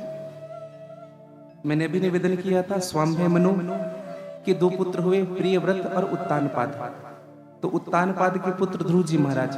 तो स्वाम्भय मनु कौन है? ध्रुव जी के दादाजी है ना। अच्छा विचार करिएगा, रामचरितमानस में जब एक प्रसंग आती है तो स्वाम्भय मनु ने भगवान को रिझाया, भगवान को प्रकट किया। कितने दिनों में प्रकट किया था? 23,000 वर्ष में। 23,000 वर्ष तक तपस्या की, भगवान विष्णु तब प्रकट हुए। ध्रुव जी महाराज ने 5 महीने तपस्या की, भगवान को प्रकट कर लिया। अंतर क्या है बताएं दोनों में? स्वाम्भय मनु को अपने पुरुषार्थ पर भरोसा था कि मैं भगवान को प्रकट कर लूंगा, और ध्रुव जी महाराज को अपने पुरुषार्थ पर नहीं, उनको मेरे गोविंद की करुणा पर भरोसा था, उनकी कृपा पर भरोसा था कि भगवान आएंगे। कहने का मतलब यही है भैया, अगर हम अपने पुरुषार्थ से, अपने ज्ञान से, अपने धन से, अपने वैभव से, अपने पद से अगर भगवान को रिझाना चाहेंगे तो शायद यह जन्म भी कम पड़ जाएगा। लेकिन अगर भगवान की कृपा और करुणा को केंद्र में रख करके भगवान से विनीत भाव से प्रार्थना करेंगे, प्रभु मैं आपका हूं नाथ और आप मेरे हो, आप तो मेरी दिल की हर बात जानते हैं, प्रभु मुझे कृपा करके दर्शन दीजिए, भगवान रीझ जाएंगे। इसलिए ना अपने पुरुषार्थ पर कभी भरोसा मत करिएगा, उनकी कृपा पर भरोसा। और ध्रुव जी महाराज को भगवान ने दर्शन भी दी, और जब ध्रुव जी महाराज घर आए तो उनकी जो माता जी थी ना, नाम है सुरुचि। सुरुचि ने कहा हम तो कह ही रहे थे ये बट्टा साधारण नहीं है। आजकल के लोग ऐसे मिलेंगे आपको, पहले खूब विरोध करेंगे, हाँ, और जब कुछ करने लग जाओ ना, हम तो कह ही रहे थे ये कुछ ना कुछ करेगा। कहाँ कह रहे थे? आदमी ना हवा की तरह है, हवा को उल्टा करो तो वाह होता है, हवा शब्द को उल्टा करो तो वाह होता है। एक दिन किसी ने हवा से पूछा कि तुम आग जलाने का काम करते हो कि आग बुझाने का काम करते हो? हवा ने कहा एक बात बताओ कंडीशन कैसा है। कहा कि हवा से पूछा कंडीशन क्यों पूछ रहे हो? आग कम होगी तो बुझा देंगे और ज्यादा जल रही होगी तो और जला देंगे। अगर किसी दीपक का आग होगा तो उनको बुझा देंगे, अगर किसी के घर में आग लगा होगा तो और जला देंगे। ये हवा का स्वभाव है, ऐसी मनुष्य का स्वभाव है। जो व्यक्ति गरीब होता है, निर्धन होता है, उस व्यक्ति को लोग छोड़ देते हैं, और जो बड़े लोग होते हैं ना, उन्हीं के साथ लोग लग जाते हैं। ध्रुव जी महाराज ने अपनी माँ से कहा कि माँ अगर आप मुझे नहीं जंगल भेजते तो मैं भगवान को नहीं पाता। हाँ। माँ सुनीति को जाकर के प्रणाम किया, और कथा ऐसी आती है भैया कि उत्तानपाद ने अपने ध्रुव पुत्र को राज्य दे करके वहां से चले गए, वन को चले गए। 51 जब लग जाए ना तो इस शब्द में वन लग जाता है। 51 52 अर्थात ऊपर की तैयारी प्रारंभ कर दो। तो ध्रुव जी महाराज ने भगवान को प्राप्त किया।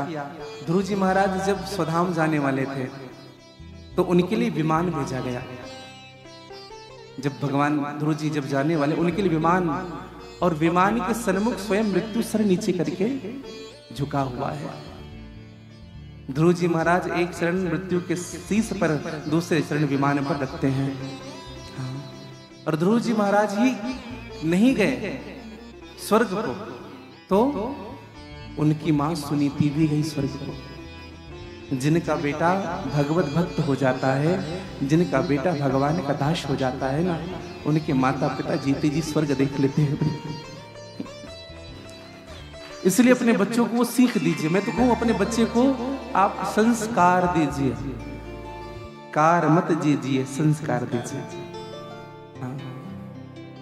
इसलिए पुत्रवती नारी वही जो अपने बच्चे को संस्कार दिया हो। पुत्रवती जुगती जग सोई, रघुपति भगत जहां सुत हुई। पुत्रवती नारी वही जिनका पुत्र भगवान का दास हो जाता है।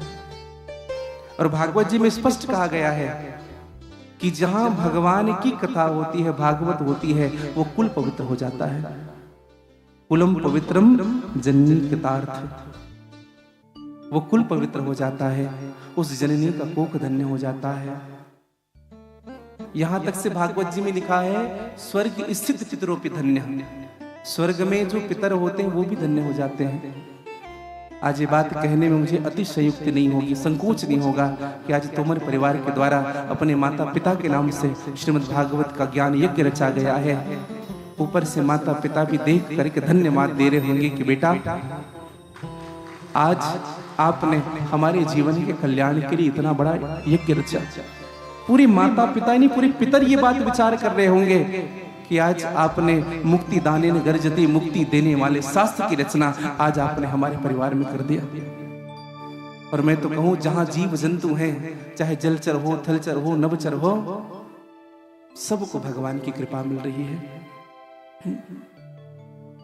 कुलम पवित्रम जननी कृतार्थ वसुंधरा पुण्यवती चतेन स्वर्ग स्थित पितरोपि धन्यः ये शाम गृहे वैष्णव नामधेय। एक भी वैष्णव जन अगर आ जाए, कुल परिवार में भगवत भक्त आ गए, तो जीवन का कल्याण संभव है। तो माता पिता की सेवा में ही हमारा सबसे बड़ा धर्म है भैया। हाँ, ऐसे कितने परिवार हैं जो यहाँ बैठे हैं, जो सुबह उठ करके अपने माता पिता का प्रणाम करते हैं, अपने बड़ों का प्रणाम करते हैं, अपनी बड़ी बहन, अपने बड़े भाई, अपने माता पिता।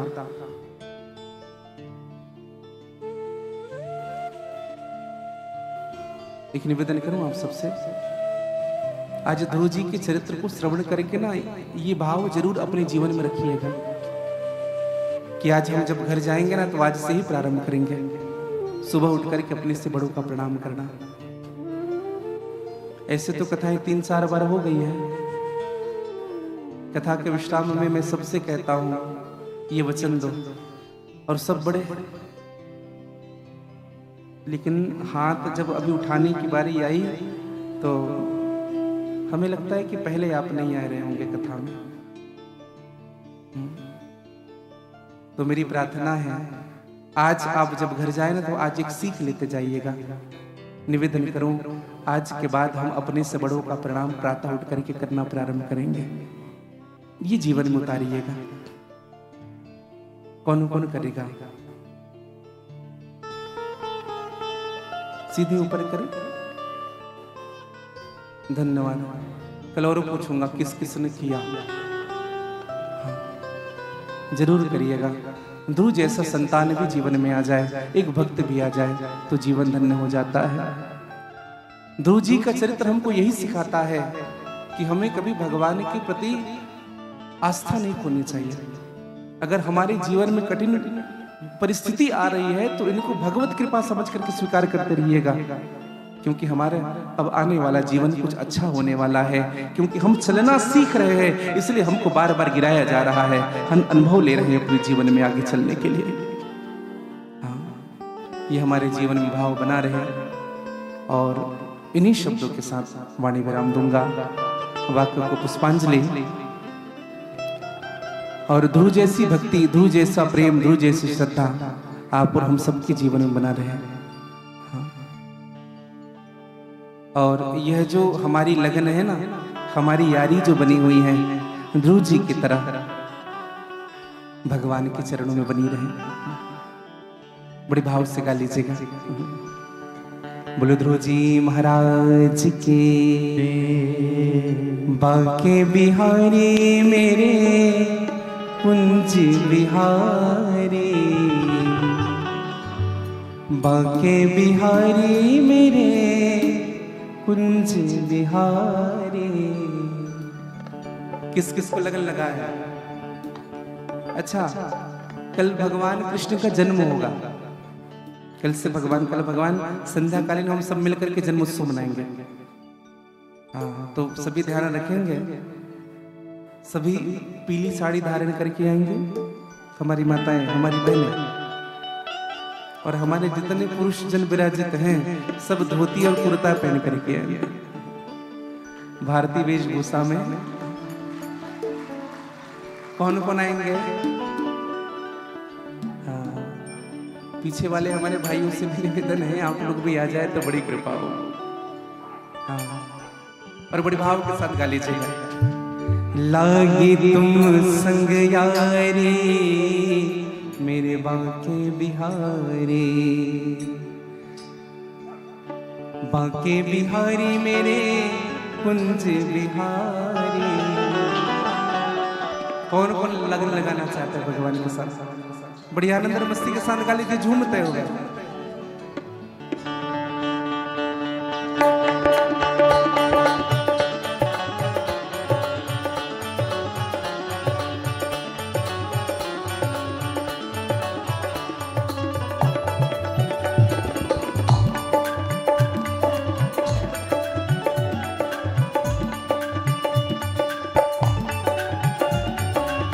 जय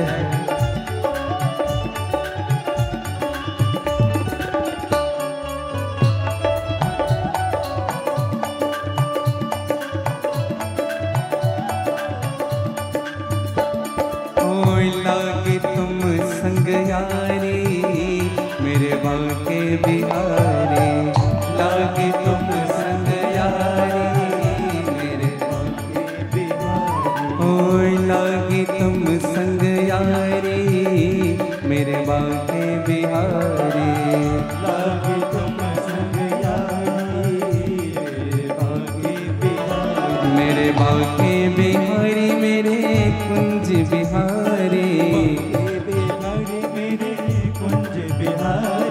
बांके बिहारी मेरे कुंज बिहारी, बिहारी मेरे कुंज बिहारी। लागे लागे लागे तुम संग यारी मेरे बांके बिहारी, लागे तुम संग यारी मेरे बांके बिहारी। लागे तुम संग यारी मेरे बांके बिहारी, लागे तुम संग यारी मेरे बांके। गा लीजिए बड़े भाव से।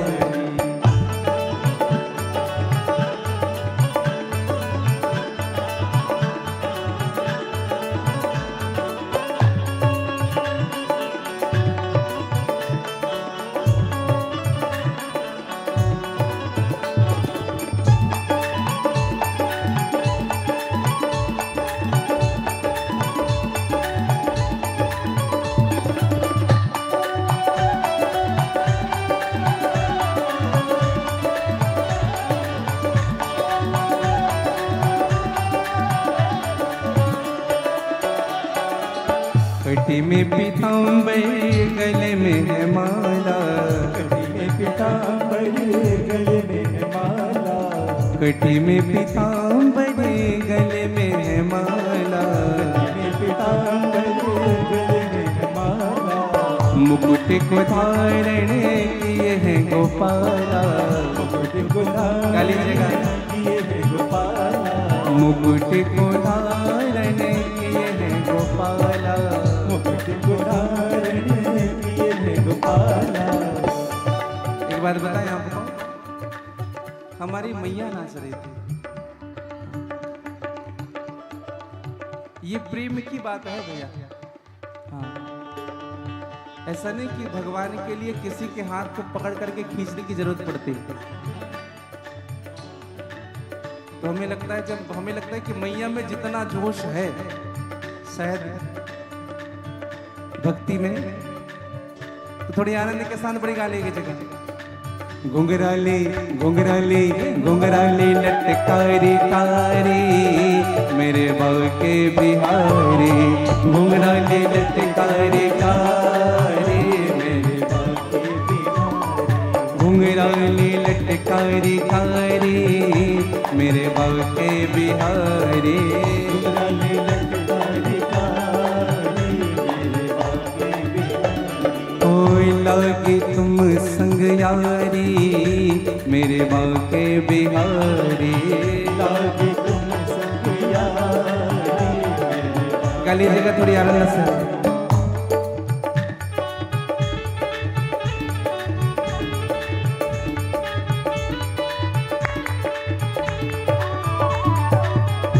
जय हो।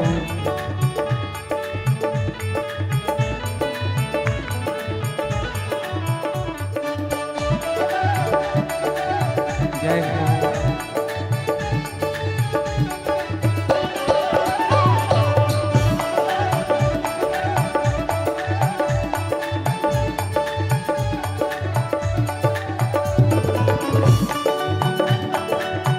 जय हो।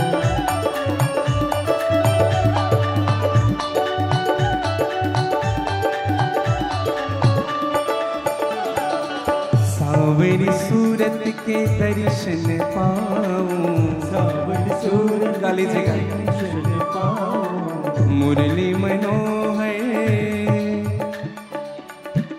भगवान के स्वरूपों का ऐसा स्वभाव है,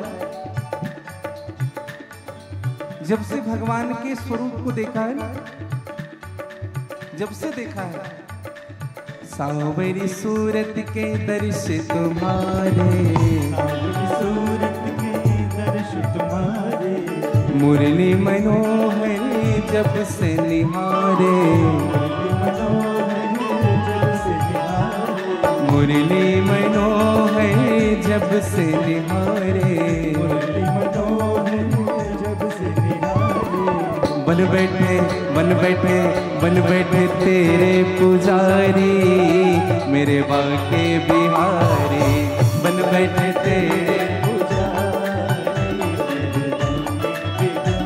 ओ बन बैठे तेरे पुजारी, मेरे बाके बिहारी।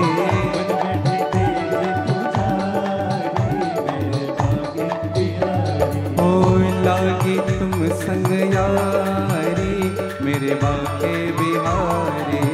आगे तुम संग यारी, मेरे बाके बिहारी।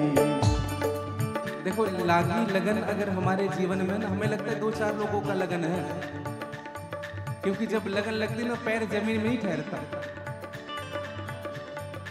कुछ लोगों के पैर अभी तक जमीन में, इसका मतलब लगन नहीं लगा है। हाँ, थोड़ी झूमते हुए, थोड़ी मस्ती के साथ, बड़ी भाव के साथ।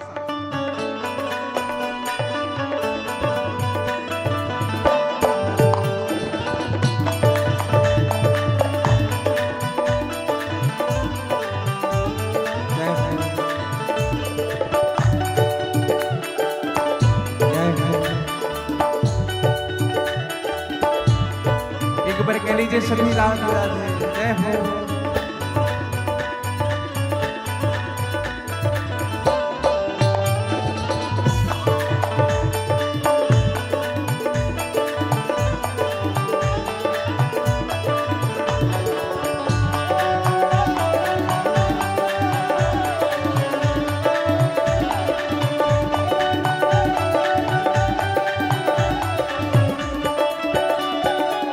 श्री हरिदास जी के प्यारे तुम हो, श्री हरिदास जी के प्यारे तुम हो, मेरी आंखों के तारे तुम हो, मेरी आँखों के तारे तुम हो, श्री हरिदास जी के प्यारे तुम हो, श्री हरिदास जी के प्यारे तुम हो, इन आंखों के तारे तुम हो, आँखों के तारे तुम हो, चरण कमल बलिहारी, मेरे बाके बिहारी, चरण कमल बलिहारी, मेरे ओ चरण कमल बलिहारी, मेरे बाके बिहारी।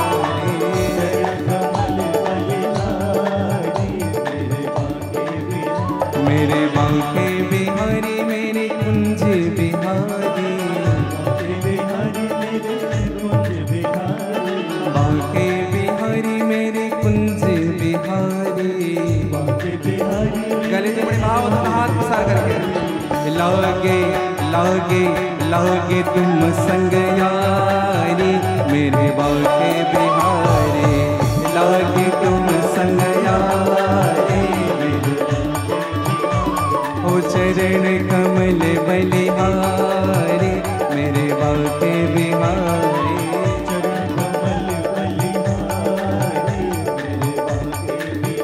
मेरे बाके बिहारी, मेरे बाके बिहारी, मेरे ऐसे नहीं, मेरे बाके बिहारी, मेरे ओ मेरे